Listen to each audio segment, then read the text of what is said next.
जय हिंद मेरे डियर साथी, मैं आपका साथी विकास और आज हम देखने वाले हैं डी फार्मा फर्स्ट ईयर का सोशल फार्मेसी पेपर सॉल्यूशन 2023। यदि आप पेपर सॉल्यूशन ही 2 साल का करके जाते हैं तो आप अच्छे से अच्छा एग्जाम में परफॉर्म कर सकते हैं। 70 to 80% एज इट इज आप लिख कर चले आएंगे, कोई टेंशन नहीं है। तो इसके पहले हम सुटिक्स का और केमिस्ट्री का और कोग्नोसी का एकदम डिटेल में कर चुके हैं पेपर सॉल्यूशन 2023 का। आज हम देखने वाले हैं, आपके सामने ये प्यारा सा पेपर है सोशल फार्मेसी का। तो इसमें आज हम देखने वाले हैं most important super question paper solution 2023। जितनी भी चीज़ बोली जाएंगे यदि आप नोट करते हैं तो अच्छी बात है, ठीक है। या आप सुन लेंगे 2 बार और अच्छे से परफॉर्म कर देंगे तो अब एग्जाम में बढ़िया से बढ़िया फोड़ सकते हैं, ठीक है। आप वो भी नहीं करना चाहते हैं तो आप हमसे कांटेक्ट कर सकते हैं व्हाट्सअप नंबर पे, ठीक है। व्हाट्सअप नंबर पे नहीं कि लिंक में आपका डिस्क्रिप्शन में नंबर दिया रहेगा, वहां से कांटेक्ट करके इसका सोल्यूशन मंगा सकते हैं। इसकी जो प्राइजेज रहेगी आपको कितना 20 रुपीज़, कितना 20 रुपीज़ रहेगी ये पेपर सोल्यूशन का पर सब्जेक्ट, ठीक है। आप व्हाट्सएप पे नीचे लिंक में नंबर दिया रहेगा, वहाँ पर आप हमसे कभी भी कांटेक्ट कर सकते हैं व्हाट्सएप पे, ठीक है। तो आज हम देखने वाले हैं सोशल फार्मेसी के बारे में, ठीक है। देखिए ये आपके सामने सोशल फार्मेसी का प्यारा सा पेपर है, ये 2023 का पेपर है, ठीक है। तो यहाँ पर देखिए लिखा क्या हो गया, यदि नंबर की बात की जाए तो मैक्सिमम मार्क कितना होता है 80 नंबर होता है, कितना 80 नंबर होता है आपका ये। और घंटे की बात की जाए तो 3 घंटा आपको मिलता है, टोटल 3 घंटा मिलता है। जितना भी क्वेश्चन आपका रहेगा सब कंपलसरी रहेगा करने के लिए, ठीक है। और ये तो लिखा हिंदी ट्रांसलेट वगैरह, न्यूमेरिकल वैल्यू, डाटा वगैरह सारा चीज़ें। एक चीज़ आप याद रखिएगा ये वाला, अब देखिए यूज ए पेजर, ठीक है। Mobile number student is not allow. आप प्लीज़ आपसे अनुरोध है कि आप नंबर कभी भी नहीं लिखेंगे। यदि आप नंबर लिख देंगे, ठीक है, नंबर लिख देंगे तो यहाँ पर यूपी बोर्ड में देखे होंगे 63% से, यानी 65 से लेकर 63% लोगों का फेल या बैक लग गया। बढ़िया से बढ़िया कॉपी लिखे थे आप, वो भी कोई अननेसेसरी चीज़ इसमें लिखे थे, ठीक है, जैसे पैसा डाल देना, मोबाइल नंबर, प्लीज़ उसे आप मत डालिएगा, ठीक है। तो ये हो गया इसके बारे में। अब इतने बात की जाए तो कितने पार्ट होते हैं, टोटल 3 पार्ट होते हैं, कि टोटल 3 पार्ट होते हैं, ठीक है। और देखो पहला जो पार्ट ए होता कितने नंबर का होता, 30 नंबर का। पार्ट ए जो रहता है वो कितने नंबर का रहता है, 30 नंबर का रहता है। इसमें 7 क्वेश्चन रहते हैं, कितने क्वेश्चन, पार्ट ए में टोटल 7 क्वेश्चन, यहाँ से देखिए यहाँ तक का 7 क्वेश्चन रहता है। किन्हीं 6 क्वेश्चन को आपको करना रहेगा, जो आपको अच्छे से आएगा उसी पे आप करना है, ठीक है। तो इसमें आपको किन्हीं 6 का करना रहेगा और हर एक क्वेश्चन कितने नंबर का, 5 नंबर का। तो टोटल कितने नंबर हो जाएगा, 30 नंबर हो जाएगा, ठीक। तो इतना आप यहाँ से कर सकते हैं, कोई टेंशन नहीं है, ठीक। ये हो गया इनके बारे में। अब पार्ट बी जो रहेगा, पार्ट बी रहेगा वो भी 30 नंबर का रहेगा, ठीक। ये पार्ट बी आप नीचे से यहाँ देख सकते हैं, पार्ट बी यहाँ है। पार्ट बी टोटल 11 क्वेश्चन रहेगा, कितना 11 क्वेश्चन रहेगा। केवल आपको उसमें से 10 क्वेश्चन ही करना रहेगा और हर एक क्वेश्चन कितना नंबर का, 3 नंबर का रहेगा। तो ये नंबर कितना बन गया आपका, 30 नंबर। Total 30 60 number. और लास्ट में जाएंगे पार्ट सी जो रहेगा, पार्ट सी जो रहेगा आपको कितना रहेगा, 20 मार्क का रहेगा। इसमें एमसीक्यू भी हो सकता है, फिल इन दी ब्लैंक हो सकता है, या 1 वर्ड में डिफिनेशन भी हो सकती है, ठीक है। तो ये 20 नंबर यहाँ से आपको मिलेगा। इसमें तो आपको छोड़ना नहीं रहता, इसमें पूरा आपको करना ही करना है, ठीक है। ये एक नंबर हर एक क्वेश्चन रहता है। तो टोटल 20 नंबर ये, 30 और 30 60 नंबर वो, तो टोटल मिला के आपका कितना नंबर हो गया, 80 नंबर हो गया। आप यदि पार्ट और नंबर समझ गए हो तो पहले क्वेश्चन की तरफ रुक करते हैं, ठीक है। पार्ट ए में क्या लिखा है, आंसर एनी 6, मतलब किसी 6 का लिखना है। Each question carry equal mark. अब वो अलग अलग मार्क, अब वो सिंपल वहाँ पर सामने लिखा रहता है, ठीक। 6 5 30 नंबर आपको मिल जाएगा, ठीक है। तो इसमें पहला क्वेश्चन आप ध्यान से सुनिएगा, कर रखा discuss in short the role of pharmacist in public health. At least देखा जाए जो आप फार्मासिस्ट बनने जा रहे हैं, आपका एक्चुअल में रोल क्या है पब्लिक हेल्थ पे, उसी को आपको डिस्क्राइब करना है। तो ये तो कर देंगे। चलिए इसका आंसर देखते हैं भाई, ठीक। तो ये देखिए आप पार्ट स्टार्ट, यदि पार्ट ए कर रहे हैं आपको तो पार्ट ए ऊपर जरूर डालिएगा। यदि पार्ट बी कर रहे हैं तो पार्ट बी करिएगा, तब आप लिखिएगा, ठीक है। ऐसा नहीं कि पार्ट ए में 2 क्वेश्चन आ रहा तो इसे कर लेते, फिर पार्ट बी में, फिर पार्ट सी में चले जाते हैं, ऐसा नहीं।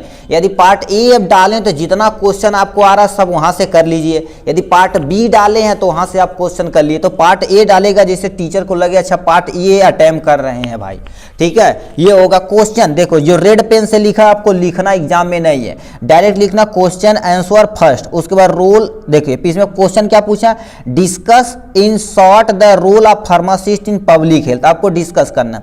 इसमें आप ये हेडिंग डालेंगे, उसके बाद लिखना स्टार्ट कर देंगे, काम खत्म। ठीक है, तो लिखा role of pharmacist in public health, मतलब अब देखिए फार्मासिस्ट क्या होता है, आप सुनिए फार्मासिस्ट क्या होता है बताइए। जैसे आप कोई भी पर्सन होल्ड कर लिया किसको, डी फार्मा डिग्री को, और रजिस्टर हो गया है आप लाइसेंस के लिए, रजिस्टर हो गया, आपको रजिस्टर नंबर मिल जाएगा। ठीक है, रजिस्टर नंबर मिले तब आप फार्मासिस्ट कहलाएंगे। तो यहाँ पर पब्लिक हेल्थ क्या होता है, सबसे पहले पब्लिक हेल्थ होता क्या, तब उसका रोल तो जानेंगे। तो पब्लिक हेल्थ क्या होता है, public health is a what we as a society to collectively to assume the condition in which people can be healthy, मतलब हमारे अगल बगल जितने भी तुम्हारे पीपल प्रेजेंट हमारी सोसाइटी में प्रेजेंट रहते हैं वो एकदम अच्छे से हैं, तो उन्हीं को क्या बोला जाएगा, पब्लिक हेल्थ बोला जाएगा। अब एक्चुअल में हमारा रोल क्या है, जो हम फार्मासिस्ट हैं, ठीक है, फार्मासिस्ट हैं, तो हम सबका रोल क्या है। तो इसमें पहला लिखा है educate the people for health related issue, लोगों को क्या करना है, जागरूक करना, कोई भी हेल्थ से रिलेटेड प्रॉब्लम हो तो उन्हें, जैसे लोगों को अब देखिए कोरोना आया था तो देखो कितने लोग सनपात के मर गए थे, है कि नहीं, तो उन्हीं को कैसे वो क्या कर देना, उन्हें हमें बचाना है। ठीक है, कैसे उन्हें हमें बचाना है, उन्हीं के बारे में उन्हीं को लोगों को एजुकेट करना है। अब कुछ भी हो सकता है, जैसे मान लेते कोई लेडीज रहे, ठीक है, तो उनको यदि प्रेगनेंसी है तो प्रेगनेंसी में क्या सावधानियां बरतनी, उनको लोगों को एजुकेट करना है। प्रोवाइड सोशल फैसिलिटी, मतलब जो भी हमारी सुविधा सरकार के द्वारा आ रही है वो हमें क्या कर देना, गाँवों में फैसिलिटेट करना है। ठीक है, नेक्स्ट लिखा है they involve in the population based research and also indicate campaigning for यानी डिस्ट्रीब्यूटिंग न्यू नॉलेज, मतलब क्या कर देना है, आपको इन्वॉल्व होना जो हमारी पॉपुलेशन बेस्ड रिसर्चेज हैं, जैसे पॉपुलेशन एक छोटे से एरिया में कितने नंबर ऑफ पीपुल प्रेजेंट हैं, उन्हें लोगों को क्या न्यू नॉलेज देना हमारा कर्तव्य है। ठीक है, नहीं देखो एडिंग पे आती है कि ये बीमारी फैल रही तो आप इससे बचाव करिए, आशाएं हो, आशा भी का आशा जो तुम्हारे गांव में आशा रहती है वो भी बहुत इंपॉर्टेंट रोल प्ले करती है। ठीक, मगर आपको भी यदि एज ए फार्मासिस्ट आपको क्या कर देना है, सबको जागरूक करना है। नेक्स्ट क्वेश्चन क्या लिखा है, they develop guideline and criteria for फार्मूलरी, मतलब कोई भी मेडिसिन आती है तो उसकी गाइडलाइन बनानी है। ठीक है, गाइडलाइन बनानी है कि कैसे क्या चीज़ देनी है, और क्राइटेरिया फॉर फार्मूलेशन, कोई फार्मूला यदि मेडिकल में है, मतलब मेडिसिन में प्रेजेंट है, उसमें कैसे फार्मूलेशन की जाए तो आप ही का कर्तव्य बनता है। ठीक, नीचे लिखा है they collaborate with the other health care professional to develop the treatment guideline, मतलब आपको क्या करना, कोलैबोरेट करना, जैसे बड़े बड़े प्रोफेसर रहते हैं, आप यदि थोड़ा सा नॉलेज है आप उसे यदि डिस्ट्रीब्यूट करेंगे तो उसके बाद भी बहुत सारी नॉलेज है, वो क्या करें, दोनों को कलेक्ट करके आप अच्छे से नॉलेज के, बीमारी हो गई क्या कोई, ठीक है, कोई मेडिसिन हो गया, उस पर आप अच्छे से परफॉर्म कर सकते हैं। लिखा they provide population based care, आपको पॉपुलेशन बेस्ड केयर करना है, लोगों को बढ़िया से करना है। ठीक है, टेक द हेल्दी स्क्रीन यानी स्क्रीनिंग करना, ऐसे नहीं बोलती हेल्दी स्क्रीन, बहुत बड़ी बड़ी स्क्रीन लगा दी रहती है, अरे पोस्टर समझे हो कि नहीं, पोस्टर को स्क्रीनिंग बोली जाती है, उससे लोगों को हम जागरूक करा सकते हैं। ठीक, डिस्पेंसिंग प्रिस्क्राइब और नॉन प्रिस्क्राइब मेडिसिन, मतलब क्या करें, डिस्पेंस करना, मतलब लोगों को मेडिसिन देना। प्रिस्क्राइब मतलब ऐसा जो दवा जो डॉक्टर के द्वारा लिखा जाता है वो भी हम प्रोवाइड कराएंगे। ठीक, नॉन प्रिस्क्राइब मेडिसिन क्या होता है, जो आप जैसे मैं देखो आपके दुकान पे कोई आया, ठीक है, कोई आया कि सर हमारा ये पेट दर्द कर रहा है, तो नॉन प्रिस्क्राइब, कोई डॉक्टर एक्चुअल में लिखा नहीं है, मगर हम क्या करेंगे, हमें थोड़ा बहुत नॉलेज है तो हम उसे क्या कर सकते हैं, सकते हैं, अच्छा लो ये खा लो सही हो जाएगा, तो नॉन प्रिस्क्राइब मेडिसिन है जो हमारा कर्तव्य बनता है। ठीक, इसीलिए आप जितना ज़्यादा आपका नॉलेज रहेगा उतना ज़्यादा आपका परफॉर्म बढ़िया रहेगा। ठीक, देखो प्रोवाइड पेशेंट काउंसलिंग, एजुकेट करना, पेशेंट काउंसलिंग करना है। ठीक है, कि कितने क्या चीज़ हैं, ये सारी चीज़ें। Hospital and community pharmacy management, मतलब आपको हॉस्पिटल हो गया और यानी कम्युनिटी फार्मेसी को मैनेजमेंट आपका फार्मासिस्ट का ये काम है। ठीक, प्रिवेंटिंग हेल्थ केयर, प्रिवेंटिंग यानी हेल्थ केयर को क्या करना, प्रिवेंट करना अच्छे से, मतलब कोई डिजीज हो रही है उसके प्रति आपको क्या कहते हैं, जो भी आपकी सेवा है 100% उसे आप दीजिए। ठीक है, professional and ethical level practice, मतलब प्रोफेशनल हो गया, इथिक्स लेवल पे क्या करना है, आपको बढ़िया से प्रैक्टिस करना है। ठीक, तो ये सारी जानकारी आपको लिख देनी है। अब यदि तुम्हें और आ रहा है तो यदि 5 नंबर में पूछा तो इनका हेडिंग डाल के 1-2 लाइन लिख दो, फिर एक हेडिंग डाल के लिख दो। अब बताओ ऐसे तुम्हारा 2-2.5 पेज बन जाएगा, 5 नंबर 6 नंबर 5 नंबर भरने से बन जाएगा। ठीक, तो ये था पहला क्वेश्चन। नेक्स्ट क्वेश्चन की तरफ चलते हैं। नेक्स्ट क्वेश्चन हमसे दूसरा नंबर को क्या पूछ दिया, write about ill effect of infant milk substitution यानी बॉटल फीडिंग। मतलब क्या कह रखा है, यदि आप किसी बेबी को इन्फेंट है, ठीक, जो इन्फेंट है मतलब छोटी सी जो बेबी है, मिल्क सब्स्टिट्यूट मतलब जो है नहीं बाजार में बहुत सारी मिल्क आती है उसे पिलाएंगे, या बॉटल फीडिंग कराएंगे मतलब बॉटल नेप्पल जब पिलाएंगे जो छोटा सा आता है, ठीक है, उसे पिलाएंगे तो उन बेबी पे क्या इफेक्ट पड़ना, इसी को आपको डिस्क्राइब करना है। ठीक है, तो यहां से देखो क्या होगा, write about the ill effect of infant milk substitute bottle feeding. तो सबसे पहले सब्स्टिट्यूट मतलब समझते हो कि नहीं, मतलब जैसे कोई मेडिसिन आपके दुकान पे नहीं रहती है तो क्या कर देते हैं, अच्छा इसका सब्स्टिट्यूट ये केमिकल, बोलेंगे सर ये केमिकल एक ही है, केमिकल एक ही है मगर कंपनी दूसरी, उसी को क्या बोलते हैं, सब्स्टिट्यूट बोलते हैं। तो यहाँ पर इन्फेंट मिल्क जो रहेगा वो भी मान लेते कोई मदर है और प्रॉपर अमाउंट में मिल्क फीडिंग नहीं करा पा रहे हैं, या यानी डिलीवरी होने के बाद कुछ बीमारियां हो जाती हैं जो फीडिंग नहीं करा पा जाते, तो अलग से क्या करते हैं, दूध देना पड़ता, उसी दूध को ही क्या बोलते हैं, सब्स्टिट्यूट बोलते हैं। तो यहाँ पर लिखा व्हेन मदर इज अनअवेलेबल, मतलब वहां पर उपलब्ध नहीं है, क्रिटिकल इलनेस मतलब मान लेते डिलीवरी दी और बीमार पड़ गई, ठीक है, ठीक, और no more one of in case of the breast feeding is not possible. मतलब क्या कहता है, ये सब होने के बावजूद हमारी जो ब्रेस्ट फीडिंग मतलब जो बच्चे को डायरेक्ट मिल्क पिलाती है मदर, वो पॉसिबल नहीं है, तो बेबी को क्या कर दिया जाता है, फीड आर्टिफिशियली, मतलब जो बना बनाया तुम्हारे पास मिल्क है उसे हम क्या करते हैं, उन्हें प्रोवाइड करा देते हैं। जैसे मार्केट में नहीं बात कहते हैं वहाँ डिब्बे में देते हैं, ऐसे इस टाइप का ऐसे डिब्बे रहता है उसमें डिब्बे थे ना, तो उसी को क्या कर देते हैं, सब्स्टिट्यूट बोलते हैं। वो फार्मूला मिल्क भी हो सकता है, क्या फार्मूला मिल्क भी हो सकता है, फार्मूला मिल्क जो पैकेट में आता हुआ, मतलब फार्मूला एटलीस्ट लगभग सेम रहेगा, केमिकल से बनाया जाएगा, ठीक है, केमिकल से नहीं बनाया जाएगा, मतलब उसे प्योर के फॉर्म में करके यानी सॉलिड के फॉर्म में कर दिया था, उसे थोड़ा गुनगुना पानी में घोल के आराम से पिला देते हैं, ठीक है। और काऊ मिल्क जैसे अरे यार अमूल दूध आता है ना, ठीक है, जो बेबी को पिलाया जाता है, काऊ मिल्क भी तुम्हारे पास क्या हो गया, सब्स्टिट्यूट है किसका, मदर मिल्क का, ठीक है। तो ये इन्फेंट मिल्क सब्स्टिट्यूट कहलाता है। अब समझ गए होंगे सब्स्टिट्यूट होता क्या हो गया, ठीक। अब यहां से लिखा तुम्हारे पास क्या हो गया, ill effect of infant milk substitute. Ill effect मतलब क्या क्या उन पे हो सकती है, मतलब ये यदि पियेंगे फार्मूला मिल्क पियेंगे तो बताओ दिक्कत है कि नहीं, तो क्या क्या चीज हो सकता है उसी सब्स्टिट्यूट से। तो यहां पर देखिए क्या हो सकता है, इसमें यदि आप देखेंगे, ठीक है, इसमें आप देखेंगे तो देखिए क्या पहला पॉइंट लिखा, malnutrition due to the children और infection due to the contamination. मतलब मल न्यूट्रिशन हो सकता है, मतलब न्यूट्रिशन की उसकी कमी हो सकती है, क्योंकि बेबी यदि मदर का मिल्क पीता है तो सबसे बेस्ट और बेस्ट है, 6 महीने तक आपको माँ का दूध पिलाना ही पिलाना है। तो उसमें क्या होगा, चिल्ड्रेन पे मल न्यूट्रिशन की कमी, मतलब जो न्यूट्रिशन मिल्क मम्मी में पाया जा रहा है वो नहीं पाया जाएगा, तो न्यूट्रिशन की उसके अंदर कमी हो जाएगी, ठीक। इन्फेक्शन, ठीक है, infection due to the contamination, infection का भी चांस होता है, जैसे मान लेते उसे सूट नहीं कर रहा, ठीक है, तो क्या कर देगा, दिक्कत हो जाएगी। Untreated boring milk feeding more potential risk for of the allergy, मतलब अनट्रीटेड, मान लेते हैं आप अच्छे से ट्रीट नहीं किया, बताओ जो बॉटल पिला रहे हैं उससे ट्रीट करना है, मान लेते मिल्क लेकर आए काउ मिल्क, वो सही से ट्रीटेड नहीं, अनपास्चुराइज्ड है, पास्चुराइजेशन करना पड़ेगा उसे, ठीक है, तो वो सारी चीजें हो सकती है जिससे क्या एलर्जी उस पर्सन को, मतलब उस जो बेबी है उसे एलर्जी भी हो सकती है, तो ये भी दिक्कतें हो सकती हैं। देखो high solute of the artificial milk increase the additional load and immature kidney, मतलब अब देखो अब जो मिल्क ले रहे हैं तो उसमें थोड़ी ना आप जांच रहे हैं कि कितना परसेंट क्या है, क्या क्या चीजें हैं जो बच्चे के लिए सूटेबल है या नहीं, तो वो क्या कर सकते हैं उसमें हमारे अभी जो बेबी है, बेबी उसका किडनी सही से मैच्योर नहीं हुआ तो किडनी भी क्या कर सकता है, डैमेज कर सकता है, ये सब सारी चीजें। हाई सोडियम कंटेंट, अब मान लेते जो मिल्क ला रहे हैं उन्हें पास्चुराइज करने के लिए या बचाने के लिए हम क्या केमिकल का यूज करेंगे, नहीं तो खराब हो जाएगा कि नहीं, तो उसमें क्या होता है सोडियम की मात्रा यदि ज्यादा रहेगी तब भी हमारे किडनी पर इफेक्ट पड़ेगी, तो इतना तुम्हारे पास हो सकती है सब्स्टिट्यूट में, ठीक है। अब यहाँ से बॉटल फीडिंग क्या पूछ रखा है, बॉटल फीडिंग क्या होती है पहले डिफिनेशन देख लेते हैं। Bottle feeding is an alternative to breast feeding, मतलब क्या होता है जो बेबी अपनी मम्मी का दूध नहीं पीते तो उन्हें बॉटल फीडिंग कराई जाती है, बॉटल में लेके दूध को आराम से पिला दिया जाता है, ठीक है। तो ये इसी को क्या बोलते हैं, अल्टरनेटिव, मतलब बेबी तो ग्रो कर रहा है, ठीक है, मगर उसे क्या करते हैं एक सब्स्टिट्यूट ढूंढ लिया गया, एक अल्टरनेट फॉर्म ढूंढ गया जिससे बेबी जीवित यानी सर्वाइव कर सके, ठीक है। तो बॉटल फीडिंग ही क्या कहलाती है, ब्रेस्ट फीडिंग का अल्टरनेटिव फॉर्म होता है। अब क्या एडवांटेज और डिसएडवांटेज यानी फायदा क्या है और नुकसान क्या है, फायदा देखा जाए तो क्या होगा, no requirement of mother, mother की कोई रिक्वायरमेंट नहीं है। मान लेते मदर जॉब कर रही हैं या लग बाई चांस बीमार पड़ गई तो हम क्या कर सकते हैं, बॉटल फीडिंग के जरिए हम क्या कर सकते हैं, उन्हें बचा सकते हैं।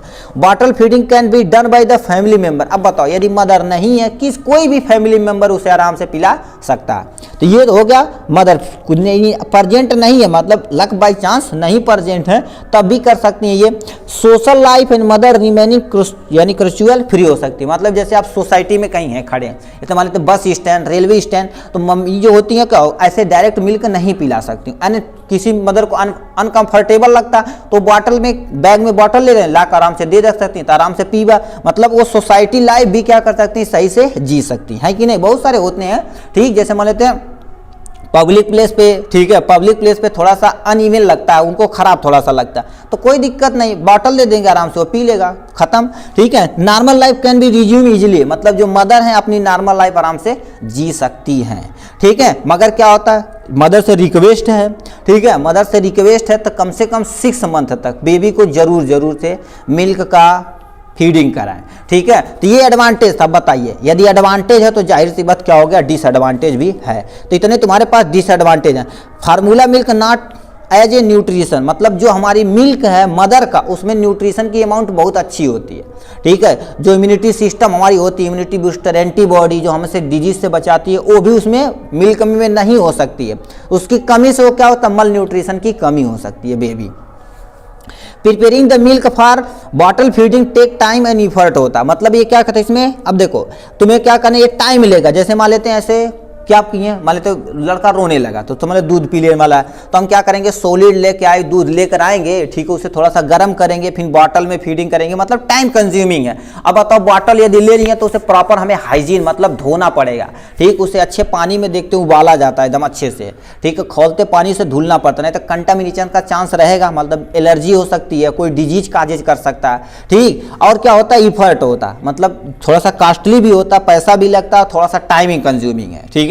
अब इसमें क्या, bottle feeding equipment is added expensive, मतलब क्या होता है, तुम्हें क्या तो थोड़ा सा पैसा खर्चना पड़ेगा, मोर टाइम टेकन, टाइम बहुत ज़्यादा लग जाता है, और इकोनॉमिली क्या होता है, ज़्यादा होता है। अब देखिए बॉटल फीडिंग, हम रियलिटी देखे हैं, एक डॉक्टर का घर था, अब तुम सोचो 2800 का एक जो मिल्क बॉटल नहीं आता, 2800 रुपया, मतलब 2800 रुपये का एक फीडिंग बॉटल है, प्योर स्टील का था। हम कहीं इसमें ऐसी क्या चीज़ है, तो बोले कि इसमें जैसे थर्मल नहीं टाइप में होता है कि तुम एक बार दूध डाल दिए तो उसमें, मतलब शाम को डाल दिए तो पूरा रात भर आराम से पिए थोड़ा बहुत, ठीक है, थोड़ा बहुत पिए, तब भी वो सुबह तक क्या रहेगा, एटलीस्ट लगभग 50 से 60% गर्म रहेगा। कहेंगे गजब यार, अब इतनी इकोनॉमी इतनी सारी ज़्यादा, पैसा भी लगता है, ठीक है। अब तो मार्केट में खरीदेंगे तो 50 रुपये का भी प्लास्टिक किया जाता है, 40 की, मगर प्लास्टिक में पॉलीइथाइलिन होता है जो बेबी के लिए हानिकारक हो सकता है, ठीक। थोड़ा सा इफर्ट करिए काम बन जाएगा। तो ये था दूसरा नंबर क्वेश्चन। तीसरा नंबर क्वेश्चन हमसे क्या पूछ, तीसरा नंबर हमसे क्या क्वेश्चन पूछा, डिस्क्राइब द कंपोजिशन, ठीक है, composition of balance diet in food, Indian food, मतलब हमें क्या बताना, बैलेंस डाइट बताना, उन पे क्या क्या कंपोजिशन हो सकता है, ये सारी चीजें आपको बतानी पड़ेगी इसमें, ठीक है। तो हम यानी बैलेंस डाइट क्या होती है, जैसे नहीं कहते हैं बहुत प्रॉपर डाइट किया करो, डाइट मतलब उसमें जो भी आप खाना खा रहे हैं प्रॉपर अमाउंट में सब कुछ, प्रोटीन की मात्रा, कार्बोहाइड्रेट की मात्रा, फैट की मात्रा, सब कुछ मेंटेन रहे, तो उसी को क्या बोलते हैं, बैलेंस डाइट बोलते हैं। लिखा क्या हो गया, A balanced or complete diet is one which provide the required amount all the necessary nutrition that of the supply requirement energy in the body as well as maintain proper growth, normal metabolism, function of body। मतलब क्या कह रहा था, balance diet, ये complete diet भी बोल सकते हैं इसे, मतलब जो हमारे शरीर को रिक्वायरमेंट है सब कुछ ऑल अमाउंट में प्रेजेंट है, जितनी हमारी एनर्जी की रिक्वायरमेंट है उसमें प्रेजेंट है, हमारी बॉडी आराम से उसमें ग्रोथ कर सकती है, नॉर्मल मेटाबॉलिज्म कर सकती है, नॉर्मल फंक्शन कर सकती है बॉडी को, तो उसे को क्या बोलेंगे, बैलेंस डाइट बोलेंगे। ये बैलेंस डाइट की डिफिनेशन है। अब कह रखा इंपॉर्टेंट ऑफ बैलेंस डाइट, क्या जरूरी है, तो बैलेंस डाइट इंक्रीज एनर्जी, हमारी एनर्जी को क्या कर देता है, इंक्रीज कराता है। इंप्रूव बॉडी फंक्शन, हमारा यदि बताओ प्रॉपर अमाउंट में का दाल चावल रोटी सब्जी सब कुछ अच्छे से खा रहे हैं, ठीक है, खा रहे हैं तो क्या कर सकती है, आपकी बॉडी भी यानी अच्छा से परफॉर्म करेगी। देखो इम्प्रूव स्टोरेज भी इंप्रूवमेंट होगा, जैसे हमारी लीवर ग्लाइकोजन के फॉर्म में स्टोरेज करता है ना, तो स्टोरेज कर लेगा, ज़्यादा टेंशन नहीं। जब रिक्वायरमेंट रहेगा तो ग्लाइकोजन निकालेगा तो हमारी बॉडी यूज करेगी। ठीक, रिड्यूस क्या, avoid nutritional deficiency. Avoid nutritional deficiency मतलब न्यूट्रिशन की जो कमी है वो भी एवॉइड आप कर सकते हैं आराम से। Reduce symptom allowed individual better manage illness. अब क्या कर सकते हैं, अब बीमार नहीं जल्दी पड़ेंगे यदि आप बैलेंस डाइट ले रहे हैं तो। फाइट, यहाँ पर देखो क्या लिखा है, फाइट डिजीज काजेज ऑर्गेनिज्म, जैसे स्ट्रेस भी आप कर सकते हैं। बहुत सारे ऐसे डिजीज हैं जो हम खाने से नहीं कर पा रहे हैं, हमारी इम्यूनिटी सिस्टम स्ट्रांग रहेगी। ठीक है, इम्यूनिटी सिस्टम क्या रहेगी, एकदम से डब मस्त रहेगी, जो हम डिजीज से क्या कर सकते हैं, फाइट कर सकते हैं। बहुत सारे ऑर्गेनिज्म हमारे ऊपर हमेशा अटैक करते रहते हैं। यदि आप प्रॉपर अमाउंट में भोजन ले रहे हैं तो आप क्या करेंगे, हेल्दी रहेंगे, फिट रहेंगे, मस्त रहेंगे। ठीक, स्ट्रेस भी आपको क्या करेगा, कम रहेगा। जैसे आपको भूख लगी कि थोड़ा चिड़चिड़ापन रहता है कि नहीं, ठीक है, तो यही तुमसे कह रखा बैलेंस डाइट होता क्या है। अब डिजीज के बारे में देखा जाए तो मेरास्मस के बारे में थोड़ा सा बता देना और क्वाशिकर के बारे में थोड़ा सा बता दीजिएगा। ठीक है, तो हमसे भी आप पूछा था कंपोजिशन, मतलब एक बैलेंस डाइट में क्या क्या कंपोजिशन हो नहीं सकता, अपने अनुसार ये लिख दीजिएगा, हम थोड़ा सा यहाँ बता देते हैं।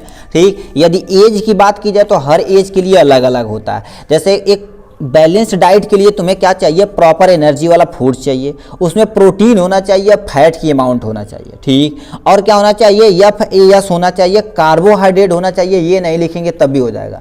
कार्बोहाइड्रेट होना चाहिए, डाइटरी फाइबर होना चाहिए, कोलेस्ट्रॉल लेवल होना चाहिए, कैल्शियम लेवल, सोडियम लेवल जो नमक से मिलता है, दूध से मिलता है, फेरस मतलब साग हरी सब्जियों से मिलता है, विटामिन ए होना चाहिए, फोलिक एसिड होना चाहिए, विटामिन सी होना चाहिए। और पे लिखा था कंपोजिशन ऑफ बैलेंस डाइट, इतनी चीज़ें आपकी होनी चाहिए। क्या, दोबारा सुन लो, विटामिन होनी चाहिए, विटामिन ए बी सी कुछ भी हो सकता है। सी हमारी इम्यूनिटी को स्ट्रांग करता है, वो अपने आप शरीर में बन जाता है। ठीक है, जब आप अलग से खाते हैं अपने आप तो बनता नहीं है, अलग से हम लेना पड़ता है तो हमारी बॉडी प्रिपेयर कर लेती है। ठीक है, तब ध्यान रहे हरी सब्जियां जरूर खाइए। ठीक, आंवला वगैरह जरूर खाइए, फोलिक एसिड हो गया, विटामिन ए हो गया, और एफ मतलब आयरन जो हीमोग्लोबिन के लिए बहुत ज़्यादा रिक्वायरमेंट है, सोडियम चाहिए जो नमक से मिलता है, कैल्शियम जो हमें दूध से मिलता है, कोलेस्ट्रॉल लेवल चाहिए जो हमें ऑयल वगैरह से, फैट घी वगैरह से मिलता है, डाइटरी फाइबर होना चाहिए जो फिश वगैरह से मिलती है, वो भी नहीं खा रहे तो कोकोनट खाइए, मूंगफली खाइए, इनसे आपको मिल जाएगा। कार्बोहाइड्रेट जो रोटी वगैरह खा रहे हैं, ठीक है, टोटल फैट भी चाहिए, प्रोटीन चाहिए, एनर्जी चाहिए, मतलब ये वाला आप क्या करेंगे, यहाँ से थोड़ा सा इसे लिख दीजिएगा। ठीक है, तो उसमें कंपोजिशन क्या क्या अपने अनुसार लिख देना कि ये देखो एक मैन के लिए 18 से 29 साल का रहेगा तो एनर्जी उसके कितना चाहिए, 2550 किलो कैलोरी चाहिए। ठीक है, अब यहाँ से प्रोटीन उसे 68 ग्राम चाहिए और टोटल फैट इतना चाहिए, तो ये देखिए कंपोजिशन यहाँ से लिख दे रखा। ठीक है, अब हर एक का वेरी करता अलग अलग, तो ये पूरा 1.5 पेज का तुम्हारे पास पेज है, इतना आप हम फोटो हम क्या करेंगे पीडीएफ में डाल देंगे, वहाँ से आप देख सकते हैं। इतना कंपोजिशन पूछा तो कंपोजिशन लिख के छुट्टी करिए। ठीक, तो ये था तीसरा नंबर। चौथे नंबर क्वेश्चन की तरफ रुक कर, ठीक, हमसे चौथा नंबर क्वेश्चन पूछा है, what are the sexual transmitted disease, यानी सेक्सुअल ट्रांसमिटेड डिजीज एक्चुअल में होता क्या उसे बताना है, जिसे शॉर्ट में एसटीडी भी बोलते हैं, सेक्सुअल ट्रांसमिटेड डिजीज भी इसे बोला जाता है। तो यहाँ से अब सुनिए क्या बुका रखा, देखो अब थोड़ा सा तेजी से चलते हैं नहीं तो बहुत लेंदी वीडियो बन जाएगा। ठीक है, तो देखिए ए सेक्सुअल ट्रांसमिटेड डिजीज या वर्नल डिजीज होता है जिसे हम वीडी से नाम से जानते हैं, is the illness that has the significant probability of transmission between human and animal by mean of the sexual contact including, मतलब एक ऐसा डिजीज जो हमारे सेक्सुअल कॉन्टैक्ट से एक पर्सन से दूसरे पर्सन में क्या करता फैलता, उसी को हम सेक्सुअल ट्रांसमिटेड डिजीज कहते हैं। अब ये कितने तरह से हो सकता है, देखो वेजाइनल इंटरकोर्स से हो सकता है, मतलब कैसे आप एक दूसरे पर में जा सकता है, वेजाइनल इंटरकोर्स से जा सकता, ओरल सेक्स से जा सकता या एनल सेक्स से जा सकता, मतलब किसी भी तरह से आप यदि सेक्स में इन्वॉल्व होते हैं किसी इन्फेक्टेड पर्सन के कॉन्टैक्ट में,